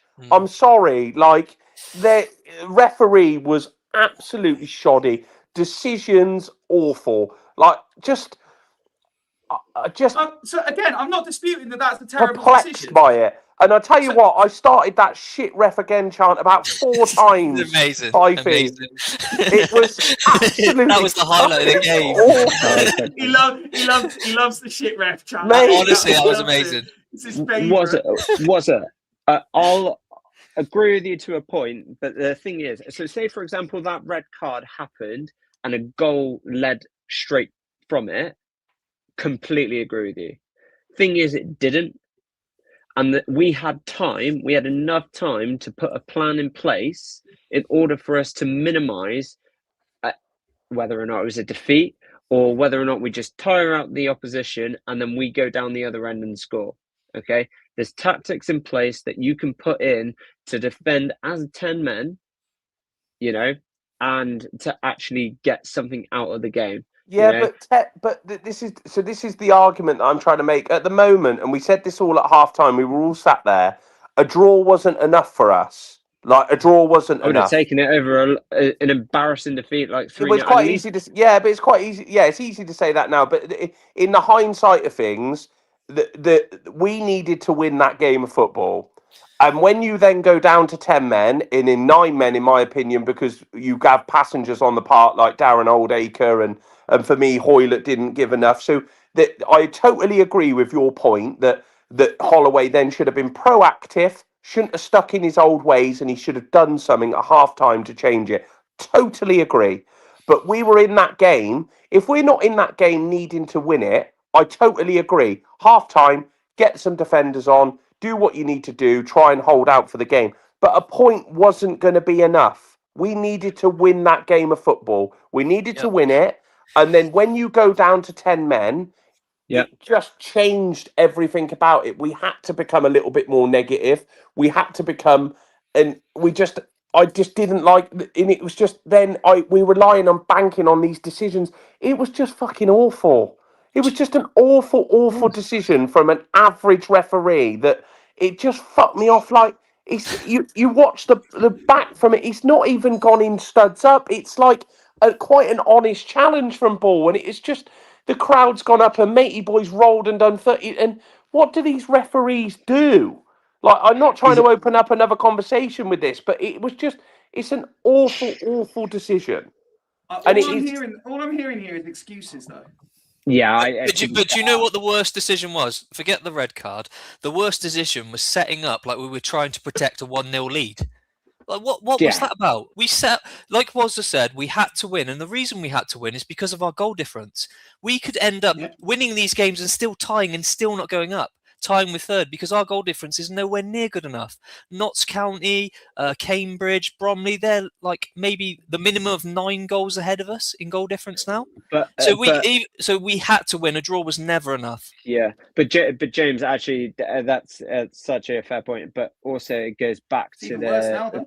but it goes back to the statement that actually Fyfie made right at the start. The first question he asked me was, "Where the fuck was the pride of those players?" Oh, a minimum you have to give 100% in football. That's the minimum. We can win every single game of this league, and we may still not go up automatically. However, though, at least we can say that these players gave everything we fucking could that's in the order minimum. for us to actually push up. And then, obviously, then we can hope for other teams to sort of let themselves down and us go in. So off the back of that, I want to bring Nick back in, but just on your point there, James, just to give you a quick rundown. As it stands tonight, goal difference from MK Dons down, okay? MK Dons 36, Cambridge 31, Notts County 22, Swindon 16. That's what I mean. We had to win. Salford 7, Chesterfield 11, Grimsby 17. Exactly, because it's an extra point. The goal difference is an extra point. It's genuinely an extra point. Nick, off the back of what the boys have just said there, and again, I appreciate it's something of a football cliche, and I got booed last time I brought one of these up, but there's a way to lose a game, and Friday was not the way to lose a game. No, so I said it earlier, and we've all said it. Once that sending off happened, the first thing you've got to say is, we're not going to lose this game. And I appreciate, yes, we needed a win. But first off, you've got to earn the right for a win. So the first stage is we're down to 10 men. We're away from home. We can see what they've done for the 30 minutes prior to the sending off. They've got a speedy winger. And I felt for McGregor, he actually got roasted. I mean, the winger's probably had the best game of his season. And McGregor did his best to try and contain him. So I did feel for him a bit. But the first thing you've got to do, and it's, as we've all said, and without, I'll repeat it again, it should have happened at halftime. We set up not to lose the game. And then you stay in the game as long as you can, like we did against Cambridge, and you try and snatch a goal at the end. And you've got pacey players that could do that, that are capable of it. So yes, we desperately needed the win to stay in contention for a top 3 spot. But what you don't want is what happened. 3-goal defeat makes our goal difference even worse, and 0 points. So again, I'll go back to what I said right at the start. And I don't think any player goes out there, no player goes out there to deliberately play bad. And it might look like they're not putting the effort in. And obviously I watched it on the TV, and it's a totally different watch than being at the ground. I appreciate that. But to me, it is all on Holloway. And the whole thing is down to him and his sending off about summed up where he is for us this season. And he seemed, and I said it quite a few weeks ago on one of the pods, that the pressure was getting to Holloway with A, what he was doing tactically, and B, his rants after games and his aggression towards Andrew Halls and the way he was acting. So for me, Holloway is not dealing with the pressure. If he's not dealing with the pressure, that reflects down on the players. They get nervous. They don't want to make a mistake. So they try and play a safe ball. And as I said, when was the last time we strung 6 or 7 passes together to create something? We haven't done it for months. So there's something fundamentally wrong with how the players are being set up, how they're being told to play. Their movement isn't right. Say we're static. And there's got to be more than it's just down to the players. There's got to be, what the hell are we doing tactically in training? What are we doing throughout the game to change things? We don't change anything. The only thing he does is throw on 2 or 3 forwards, hoping it will work. And yes, sometimes it has. So I'd say, to me, it's all down to Holloway, I'm afraid. That's Nick's right, and it's something me and Rich touched on in the car. Basically, there's a lack of chemistry between players. You could see Batty had no idea what Hoylett was going to do on the left. He passed it into places where Hoylett wasn't, where he expected him to be. It happened on the other side. It's like there's no connection, natural connection, and it's probably because the team's changed all the time. They probably don't train together enough. You've got Hoylett going to Canada, coming back, and then starting. It's like, really? I think that quick enough for some people. Wasn't wanting to play on an hour's sleep, but basically there is a real lack of chemistry between players, and especially up to Drinan, which we touched on at the start. That poor guy, I'm sorry, but he is making run after run after run, and no one's finding him, and that is for me so frustrating to see. James, I'm going to stick with you. And again, we've spoken a lot about mentality tonight, and we can circle in a lot of the things we've spoken about. I've not fact-checked this, but one of the main reasons I'm not confident of how this season ends is because every single time we seem to have an opportunity to put a marker down to make a statement, we don't. I can't remember the last time we won a 12:30 kickoff. We haven't won Friday nights. I mean, who remembers at the start of the season when Woody said we wouldn't lose a midweek game? Fuck me, that boy needs a slap. He's fucking cost us the season with that prediction. Every time, though, we seem to kick off first and we have the chance to put the pressure on. We don't do it. We don't have the mental fortitude. And this is why people are saying the playoffs are guaranteed from what we've done this season. No, they're not. I still don't think we make them. I still honestly don't think we make them, James. And there's and we can look at the mentality of the lineup that Holloway's doing. He's clearly losing the plot, getting sent off just so he doesn't have to talk to the BBC. You can talk about all these things, but mentally there is a problem at Swindon Town. There is, but I do think, again, Nick touched on it, it starts with the lineup. And if you don't have leaders in it, you don't have winners, you don't have aggressive players that are going to hit players hard and lead by example. We've got a lot of soft touches in our team. We've got a lot of nice players on the ball. They look nice on the eye. But how many players are going in, smashing someone straight away, winning the second ball? Like Taff, for example, winning the header, getting it clear, setting an example. I don't think we have that in our team. With the playoffs, I think we will make the playoffs, personally. Actually, do you know, I wasn't a fan of Drinan for a while, so that's kind of my mindset's changed on him. But now I see it, and from his perspective. I'm sorry, I thought you were going to build on that point. Sorry. Yeah, I didn't want to go into it because it would have dug myself a hole, so I just stayed clear of it. Okay, so as you all know, I'm one for concentrating on what's going. Take care of yourselves. The amount of times like the fool's WhatsApp chats going off, particularly with Ben, and I love Ben to bits, as you know, but he don't have to fucking wind me up when he's texting stuff like such and such a beating such and such a lose. Like, it doesn't matter when we can't fucking win a game. Like, exactly. But if we're doing this properly, this week we will have, by the next time we kick off, we will have a real idea of what the season looks like. Grimsby play Chesterfield tomorrow. Bromley play Cambridge on Thursday. And that will be all the games in hand done. We will have a real To be fair, that Chesterfield Grimsby game, whatever the result comes out of that, and if I still think we're going to get 3 points, however we get them, whether or not it's 3 draws or just 1 win, that will be us in the playoffs at that point. I think mathematically, I think that puts us in the playoffs. So Okay, well, we're not doing Luke Williams quotes right now. no, Let's, I didn't mean it to come out like that. Unfortunately, that's just but what I want to let's really before we unfortunate. move on to some of the other topics that I have for tonight, because we've already done the usual 90 minutes and we're still ranting about something that happened 4 days ago. Yeah.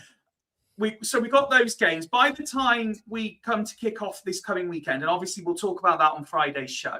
But I'll start with you. Do you foresee automatic still being a possibility by the time we kick off on Saturday?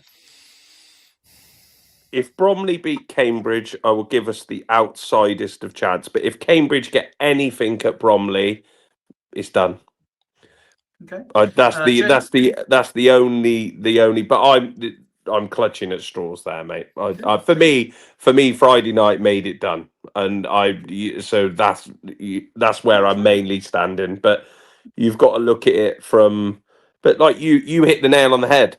Doesn't Saturday, these results don't mean no difference if we don't go out on Saturday and win our game of football, because Which this is it's 12:30, it's 12:30, and we'll probably find a way to make Accrington look like a real good side. So that's what'll probably happen.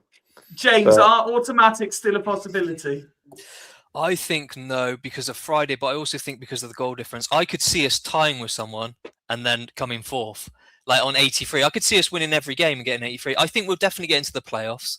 Yeah, to be honest, I am a big Holloway fan, but he sent me over the edge on Friday. He's cracked me up, and I've seen it time and time again with the defensive setup, and I'm like, surely he's not going to do it again. And I love the guy. I think what he's done for Swindon's amazing, and I love his character. I know he's silly getting sent off, but tactically he's got to adapt. You can't send out slow players to press and expect it to work. You don't have Glatzel anymore. You don't have Snowden. They're injured. Adapt, change it, please. Rich, automatic still a possibility by the time Accrington come around? No. Nice. Easy. No, definitely no. Obviously, until it's mathematically this is a Woody quote here, until it's mathematically possible, you can't rule us out. But yeah, no, we're definitely not getting playoffs. 100. Sorry, we're not. We're definitely. We're not getting playoffs. Rich, stand up. Come on, Rich. We're definitely not getting automatics. We will slide into playoffs. But yeah, we're definitely not getting. We will just about not fall out of them, I think, is what you're looking for. Yeah. Okay, Nick, auto still a possibility by the time the weekend comes? Well, it depends on Tuesday's games. Okay. I would say no, because Cambridge have got a game in hand, and that's going to be crucial. If we were all on the same games, I would say it's an outside chance. But with Cambridge having that game in hand, I can see the top three ending as the top three currently. Bromley, as much as it hurts, MK and Cambridge being the top three. So I just want to remind you, Nick, obviously you have been off for a while on injury. Last time you were on, you were explaining to us how Bromley were going to completely fall out of the automatic promotion race. I know. But they could still lose, which I don't want them to. They could still lose their next 3 games. They could. Easily. But okay. They will do us a favour by winning them. And still get promoted. We can't. They've been unbelievable, haven't they? Every time we've had a little doubt about them. I think they lost to MK, didn't they, on Saturday? I could see them. But I think Andy Woodman won't want to lose 2 in a row. I could see him smashing Cambridge on Thursday. I really can. Actually, what you say about them being really, really good. I saw an interview recently with their chairman, owner, whichever he is, or both, when they were in the National League, and he said they're now gearing up for League One, and they're getting set up to be a League One club. We're still trying to set up as a League Two club. Exactly, and that's where it comes from. It comes from the very top. And if you've got a shit show at the top of your organisation, I don't care what you say, it filters down. Now, you can argue, well, that shouldn't really affect the players because they should forget about all that. It's what they do on the pitch. Yeah, But, even I would struggle to blame Clem for Friday. well, yeah, not directly, but if there's so much shit going on at a football club, it's got to affect people all the way through. And we're not geared up any. I mean, God forbid if we do get into League One, unless there's the ownership change, we're going to get fucking pummeled week in and week out. And you think it's bad now? We've got no fucking chance of competing. Oh, do you know what? FRI would be a social media dream in League One. The amount of the amount of little videos and clips that we would have from getting fucking spanked every bastard week in League One. Yeah, and you see what clubs are losing and spending in League One. We there's no chance. We'd need new ownership. Something drastic. 100%. We'd have to have new owner. Yeah. Well, and you think it'll say, I'll tell you what'll happen. We'll scrape through. Clem will come out. Done it for your boys. I've done it for your boys. And all the shit will fucking follow him and say, yeah, that's great. You've done it. And then, whoa, next August, mate, it'll be a fucking shit show. Nick, I thought you were going to say something positive. Can we move on from the subject now? Fucking hell. Absolutely. Someone has heard enough, and John has decided to join tonight's panel and have his say. Welcome, John. We'll get you involved. John. Sorry, mate. I only come on to have a go at you. How you think that's not a red card? I'll never know. Really? Don't fucking start, mate. It's never red. His first touch is horrendous, right? Yeah. The first touch is the red card, is it? No, then he's chasing the ball like a complete headless chicken, right? Yeah, and so they all do that. Yeah, right. Well, he's a League Two player for a start, so yes, okay. Right, and then he makes it so easy for the referee when he leaps off the floor 2 foot, and his studs are planted when the challenge is made. I agree on that, but he's made it so easy for the referee. It's ridiculous. The dog is raging, by the way. The dog is raging because you're chatting shit. It's just come in.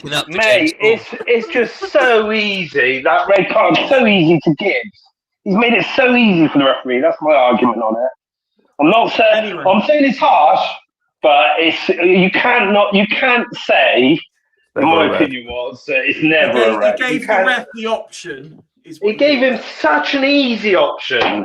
He's just a fucking running around like a twat, basically, and he just made it so easy.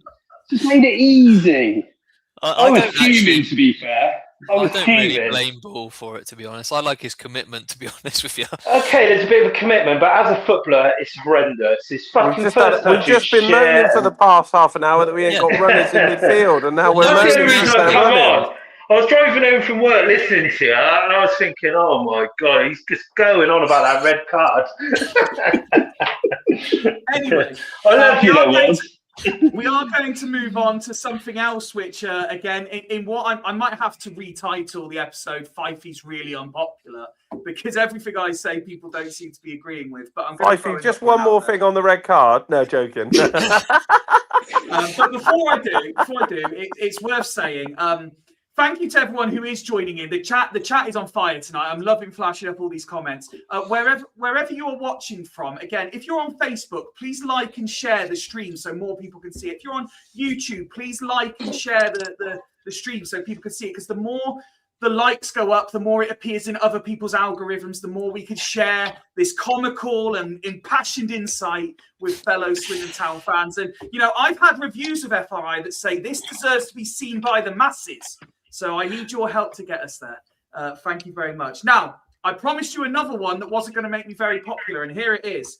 This will get discussed more on Friday, of course. But today, the club have announced an initiative that they're opening the Stratton Bank for the next home game, and I think it's £5 a ticket. Now, on the face of it, fantastic. Well done. You're doing something really nice. You're giving something back to the fans, or so it would appear. But let me just remind you, you can't fill the fucking stands you open now. Why are you opening another fucker? You want the answer? You're going to put in the fucking Stratton Bank? You banned from the fucking town end. What is the point? I'll give you the answer if you want the answer. The real answer. Go on, John.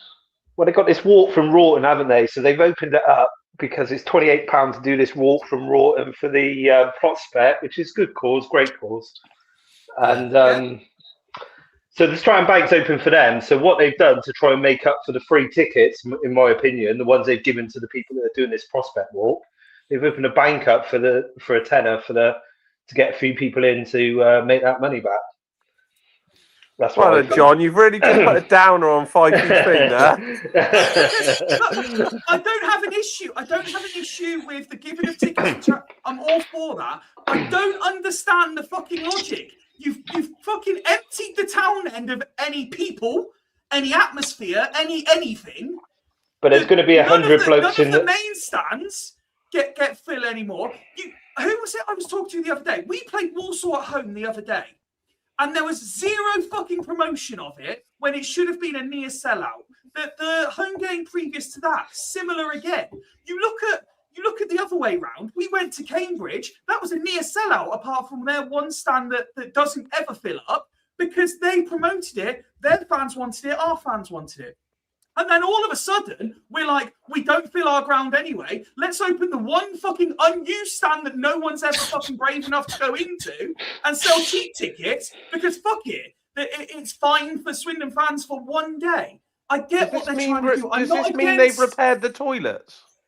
Probably I don't know what they've done. I don't know what they did because they had obviously, who was it that went in there, didn't there? Some of the Rovers fans. Yeah, they wouldn't have cared about them, would they? I hope they have, because after an 8-mile walk, they're going to need to go. It's going to be a lot. And Sean makes a great point here. We won't get any extras. The ones that will go in there are just the ones that aren't going in the town end. It just, I don't know if someone can make this make sense. Oh, there's still the thought process behind it, I think, is kind of there, but it does. But the logic isn't there to back up with every other action they're fucking doing around the ground. Well, they're gonna have to put some of the directors' security in there anyway, aren't they? For the 100 blokes, or they might have more people doing this walk. I don't know. 200 blokes doing this walk. I don't know.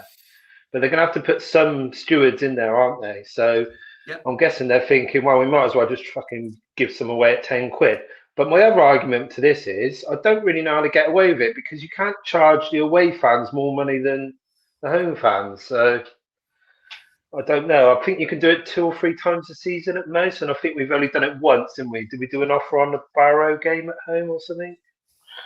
Maybe they want some fans because if we're shooting it that way in the first half, maybe we're going to attack in the first half. Maybe this is part of the plan. We're going to actually have a go in the first half. Maybe and they want some fans behind that goal. Maybe some of these lads that have done this 8-mile walk have had a better warm up than what we go through pre-warm up, and they're going to bring them on a few of them. They're going to try and suck it in from the Stratton Bank. This is what I'm thinking. We're going to start to attack. Only in that 1 quarter that you can open up because the rest of it's it's more likely that they no longer want to give the ball boys and girls the drink at half time, that they're not going to have any of them there to fetch the ball every time it goes over and wide. They're just going to stick 100 people in there to throw it back who have paid for the privilege. Or the 2 Rockin' Robins that they've got in for this season, because there's 2 of them in there. One's called Robin and one's called Rockin' or something. I don't fucking know. Yeah, Robin only Ruby Robin only turns up on Saturdays. They've changed the name, has it? I thought it was Robin with a Y. No, I'm sure it was Ruby. I don't know. Fuck knows. Anyway, that was kind of a speed through topic. Does anyone have anything positive that they want to say about this move before I move on? No. Well, just let's go into charity, right? That's the positive. That's the only thing. No, the £10 one. The £10 tickets aren't. No, but the £28 one with the free burger and stuff is. Yeah, that's good. The charity. Yeah. It's a long walk. I tell you, fair play to them. But that's the different point entirely. The walk, yeah, great. It's the Stratton Bank thing I have a problem with. Yeah. Anyway, hang on. What was this? Yes, positive brings teams back in. We'll see. We'll see. We'll only get 20 Aki anyway. Yeah, get 20 of them in there and let the home fans go in that corner in the arcos. I've got a question. Should we be... Obviously, in my opinion, we're never coming third, but shouldn't we be trying to come fourth? Just in case we get... Yeah, Just in case we get desperately need Chesterfield or Grimsby. Camel, it doesn't matter, mate. John, We're going to get. I know it doesn't matter. I know it doesn't matter. We're never going to win a Grimsby. We're never going to win a It Grimsby. matters to some of us because I've got an each way bet on him, and that includes fourth place. So I'm desperate for us to be fourth. Oh yeah. You got, yeah. Do it for Nick. I was thinking about it last night. I know it doesn't matter where we finish. Yeah, you're right. We're going to right. get up spanked in the playoffs. Just to give ourselves a chance. Does it not Rich, matter be in positive, terms Rich. of- No chance, mate. We've got fucking no chance. We're going to get No, spanked Rich. in the so Rich, playoffs, but it doesn't matter what Rich, I happens. personally agree with you. I've already made it perfectly clear. I don't think we have the. But don't we play? Don't we, if we come fourth, we play at home first, then, don't we? Yeah, but No. we're better away. Irrelevant. Rich is had enough. True as well. Rich is had enough. Is it not more the point? If we finish fourth, we don't have a conflict with Clubland Live. If we finish fifth, we do have a date conflict. I know how you love the Vega boys, Fyfie, and you won't miss that.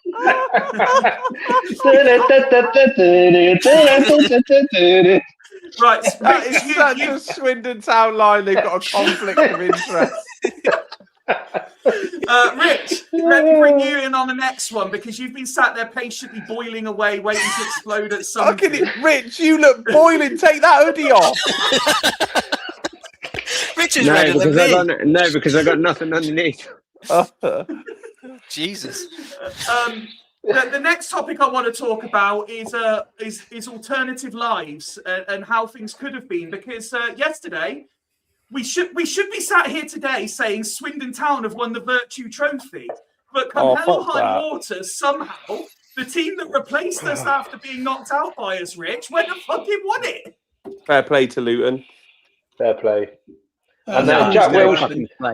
One good thing that came out of Luton winning that yesterday. Stop talking over it. Sorry, I'll get double feedback. Go on, Rich. No, not fair play. Fuck BFL. That's all I've got to say about that. Yeah, so don't fuck Luton. They weren't. No. They ain't the problem, are they? I agree. I totally agree. The whole competition's Yeah. a joke. It's a joke now, and we don't need to. We should lose if we've got to play in that competition next season. We should lose every single game and just completely, absolutely stink it out. That's what I would do. We just need to boycott it. Leicester win it next season. Leicester win it next season. They'll only take points off us if we do that, Rich. So I feel responsible for Rich because I think Colchester's broken Rich. I feel like it's my fault. Yeah, you're fucking driving home probably did. Yeah, that's what he said. He said that wasn't the worst part of the thing. He said it was your driving. He was like, James, it's not this diversion, it's that diversion. I was like, oh, sorry. At Rich. KFC, James, he said, can I get in with you, Walt? And I said, yeah, of course you can, mate. I Did he make you go understand to- Rich is still hungry. Hey, Rich, did he make you go to some dogging site to charge that bloody Tesla up as well? No, we actually managed to get. That was actually probably it. That was actually tactically, we actually did that quite well, to be fair. Alfie, it's okay. It's okay, Alfie. Leicester are going to survive because West Brom are about to get a points deduction. You'll be fine. Don't worry. Yeah, West Brom are as well, yeah. Sean says, FA was at fault. They admitted a mistake. We would have been fine with only one player. And Rich hates John boxing matching. I'll be honest. No, one thing I will say about Luton. I think John knocks Rich out in a boxing match. Oh yeah, easy. I'll see him drink. I'll put a couple of drinks down there. Me, mate. No, I wouldn't be able to catch him. No. John's a pub door. You got to watch out for him. What I was going to say, Luton winning that was one good thing because when Legohead gets sacked at Arsenal, Wiltshire will be in line for that job now. I mean, again, everyone's thoughts on it will be different. It's a shame that we didn't live in a world where Swindon got to go to Wembley because, hey, it's our only route to Wembley because, as we've said, we ain't getting there through the playoffs. It's kind of pinpoints the real point where our season completely derailed, didn't it, Nick? it did, and if we'd have got to the final, we wouldn't have been stuffed by Colchester on Friday. We wouldn't have played them. Exactly. Oh yeah, that's actually true. That Yeah, fuck. Fucking yeah, fucked us over double. Yeah. Okay, we should turn our attention and have a review of the women's side of the game, Rich. Let's talk about happier things because, my God, is it getting good? Fyfie, I'm going to exciting. say I'm going to jump out. I've done Nice longer one, than Nick. I Nice thought. to see you, mate. Cheers, boys. Good to be back. Hope the Yeah, Nick. recovery continues. Bye. Good stamina, mate. Well done. Take care, Well Nick. done, Nick. Yeah, I know what I do. Let's start with we've been talking Swindon Town all night, so let's carry on. Yeah. There's the small matter of the Wiltshire Cup final this weekend. We'll talk about that on Friday, and then next weekend it is a one-game shootout for promotion and the league title. Here is the league. Moneyfield's now on top, 1 point ahead of Swindon. Those two go head-to-head a week on Sunday. Rich, that is elite level football, isn't it? Yeah, it's. Do you know what? I'm glad that it's come down to the final game because it's like who's going to hold their bottle. There's literally 2 points between it. It's winner takes all really. I mean, all Moneyfields need to do is obviously draw the game. So don't know whether or not that's how they're going to set up and stuff. But no, Moneyfields in the way that they've played this season, they're going to want to go out and win it. To be fair, so it'd be really interesting to see how that pans out and stuff.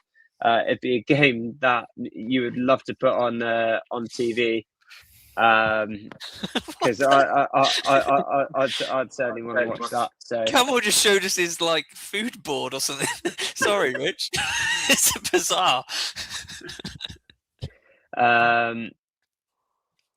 But yeah, so no, fair play. Well done, Swindon yesterday, winning 4-0 against Portishead. That was obviously a very important result. So good for them, and yeah, I'm glad that they've taken it to the final day now because that's going to be one hell of a game. Absolutely. And if that wasn't exciting enough, and contrary to what happened nearly 2 hours ago, but thanks to Rich and a bit of quick editing, we've actually got the live up-to-date table. It's not too it's very exciting in your division as well, isn't it? As Bassett and Corsham continue to dominate at the top of the table. Yeah, I'll start with us yesterday because obviously I know obviously about it. We played Derby against Bath yesterday at Twerton Park. What a game, by the way! Mm-hmm. What a game, by the way! Yeah, I mean, we didn't turn up in the first half. It's one of those games where again we didn't start the best, unfortunately. It's true. just in that comment, it's so true. Yeah, we didn't start the greatest. Probably a couple of mistakes from our end. Yeah, it was a bit unfortunate. We went 1-0 down. But we responded really, really quickly. We scored within. Apparently, I'm boring now. We responded very quickly about a minute after, so that was really, really good. And then, fucking hell, are you coming or going? No, sorry. Do you know, it's because it's been so good all night on my phone, and then it suddenly has a moment when I couldn't hear what you were saying. It's really, really boring, and it's no. It literally just cuts out. I can't hear, so I have to come off to jump back on again. John's also messaged me. The reason his screen went black is because he's lost all sound, so he's trying to reconnect. Yeah. So I think there's an issue on the phone because I had that when we were in the car on the. Is it who goes bottom left? Is it whoever goes in the bottom left square? I don't know what I don't know. It's whatever happens on your phone. Fucking hell, James! It ain't fucking catchphrase. Say what you see, yeah. Say what you see. Does the middle solve the riddle? Sorry, Rick. Sorry. That's all right. That's okay. Poor bloke just wants to talk about the derby yesterday. Sorry. In a fucking 5-goal thriller away from home, and you lot keep interrupting him. Let the boys. I apologise. That's shit from me. Sorry. Carry on. It's all right. Yeah. So, but came in at half time. We said what needed to be said. Obviously, we're in a title challenge here with 4 games to go now. So all the points are very, very important for us. So we knew what we had to do coming out in the second half. Obviously, 2-1 down at half time. It took we started playing some really, really good football in the second half, made necessary changes that we needed to do. And then once we got the equaliser to make it 2-2, and then we made it 3-2 very, very quickly after that. So it doesn't matter how we win these games. I thought the character of all the players in the second half just proved that they really do want to win this title now. And we've put ourselves in the best position possible to do so. So it's really, really good. Bassett, they had a game against just on that note, and as you go into just give us a brief overview of Bassett, how exciting is it for you being involved in this sort of battle where it again, like with Swindon Town women you were talking about before, this could go right to the wire because you two are relentless in both of your ascension towards this title. Yeah, I think I think it's trying to get the motivation to the players now. Like we're so close, and any sort of result could hinder someone's chances.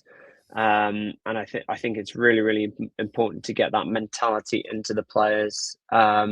It's not long to go now. Like I say, we've both got just a handful of fixtures left, and every point is so important.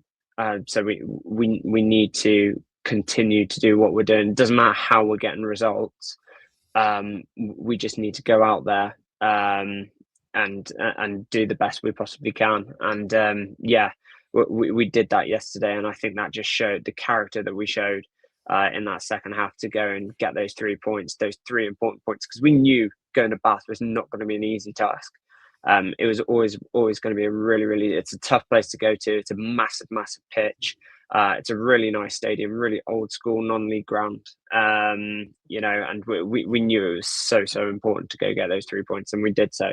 We've got to take that same mentality coming into the next 4 games. It's 4 cup finals for us now. We know what we've got to do. I'm gutted that I'm not going to be there next Sunday against Whitchurch, obviously, because I'm doing the marathon. But I'm going to be. The girls are going to be in my thoughts, and I'm going to be cheering them on from Manchester, and hoping that they can get those very important 3 points. So just to give people an idea, and again, we will shine a light on this on Friday's episode, of course. It's a 22 game season in the league, and I know that graphic was quite small. So to give for anyone who was struggling, here's how it lies at the moment: Corsham top, 44 points from 18 games. Bassett second, played 2 games fewer, so they've only played 16. They're on 39 points, so 5 points behind Corsham. And then, as Rich just said there, it's Whitchurch for Corsham this coming week. They are currently third, 38 points from 18 games. I mean, realistically, points-wise, there are other teams in it, but realistically, you think it's Corsham or Bassett, but you can't rule out Whitchurch just yet, I don't think, just in case. There's still enough games for them. Can't rule out who? Sorry? Whitchurch. For me, I think Whitchurch and Mangotsfield have probably dropped enough points. But obviously, at Bitton, where you can see who are 5th, they've only played 14 games, and their points are, I think, on the same as Bassett. Yeah, so I think, yeah. If they win all their games, they will have the same points as Bassett. Yeah, but also Bitton have got to play Mangotsfield twice. Bassett have still got to play Mangotsfield. Both Bassett and Corsham have to play Bitton as well. So both many twists and turns yet. Both Bassett and Corsham have both got to play Cirencester as well. So it's it's going to be tough towards the end of the season. But I guess it's whoever can hold their bottle, I guess. And to answer Rachel's question, if she's referring to Swindon Town women, then that game that we were talking about earlier is a week on Sunday. Yeah, 26th of right. April. Yeah, 26th and of so April. Your season must go on for roughly another 5 weeks. Yeah, so our last game of the season is 17th of May. So we haven't got a game that bank holiday Sunday, or that bank holiday weekend even. So our last 2 games are on the 10th of May, and 17th of May is the last game of the season. Well, look, we will obviously be covering it in the weeks to come. It's been a fantastic season to be covering women's football, particularly as we continue to follow, obviously, Swindon, continue to promote Bassett, and as we've joined in the collaboration with Corsham as well now. It's been a fantastic year to cover. We're very excited to see how that one ends. Guys, we have done in almost spirit and solidarity with Rich for what he's putting himself through this weekend. We've done a marathon episode tonight. It's been a long time since we surpassed the 2-hour mark on just a regular episode. So I'd like to thank you and everyone who's featured on tonight's show. What I will do as we go into extra time is just ask if there's anything else that you guys want to add in that you feel you haven't had chance to discuss or debate in what has been a very fiery and impassioned FRI that I have loved every single minute of. Let me start with you. Well, just listening to Rich and talking about his Corsham side, isn't it nice to hear about a team that are actually holding their nerve and actually attacking the back end of a season? Fucking, I'd love to see that at our football club at the minute. Jesus wept. Yeah, sorry, but yeah, no, that's good that's great to hear. To be fair, and that's good. It's going to go down to the wire. It's going to be fun. It's going to be fun. James, have you enjoyed yourself this evening? I have. It's been brilliant. Loved it. Good. And anything you'd like to throw out there as a parting shot? No, I just hope we get it right on Saturday and, actually go attacking and try and win and don't defend an invisible lead. That's it, really. And I'll be happy. James has gone deluded already. Rich, final thoughts? Nothing for me. Echo what James said. Well, Fyfie, I got one. Can we just sing it? Shit ref again. Shit ref again. Shit ref again. Ole ole. Shit. Come on, James. Shit ref again. Ole ole. We're not ending this show until everyone's singing. Shit ref again. Ole ole. Shit ref again. Shit ref again. Come on, Rich. Shit ref again. Ole ole. Very nicely done, boys. We will be back on Friday for your usual weekend preview show. Did you see? No, we can't stop. Look at Mike's comment. Was Paul's challenge a red card? Oh, Mike. World class. And for those who have been enjoying our little spin-off series of Late Limbs FC, the Championship Manager throwback featuring some of your FRI favourites, I've had a word with my co-host of that, and it looks like we are good to go for Saturday tea time for the next round. Will we finish the season? Can we finish? James has signed. James has signed. If you've missed it, he is in Late Limbs FC, and Fyfie, the captain, is being the puppeteer and making everything come together at the business end of the season. We've been Fools Rush In. Thank you very much to everyone for getting involved in the chat. If you've been watching along or if you're listening back afterwards, thank you for choosing us for your entertainment. We appreciate everyone who takes the time to engage. We will be back on Friday. Until then, have a great week, everyone. Good night. It was never a red.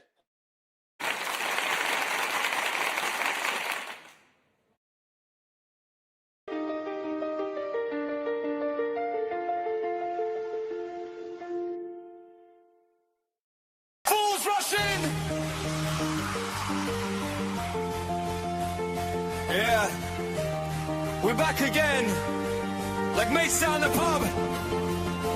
Heart on sleeve, never tame. Yeah, from the chanting in the stands to the tackles flying in. Home and away, red blood, white shirt, where the fools rush in. Passion, debates, laugh, rants, late nights.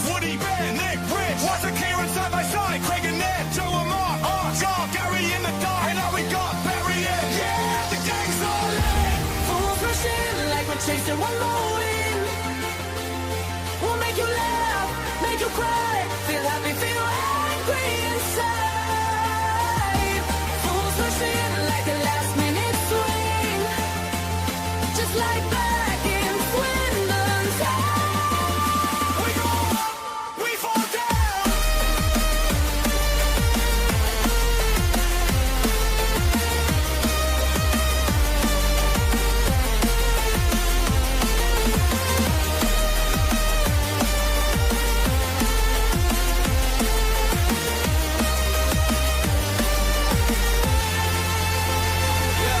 From the goals that lift the roof, unit grows when it goes wide. We argue, we agree, but you're all here on the right. Fyfie jumping in the chat, every story, every stat. Thank you for watching, for listening, commenting back. Save our tires on the board, and us recruitment in our corner. This is our club, our crowd, turn it up a little louder.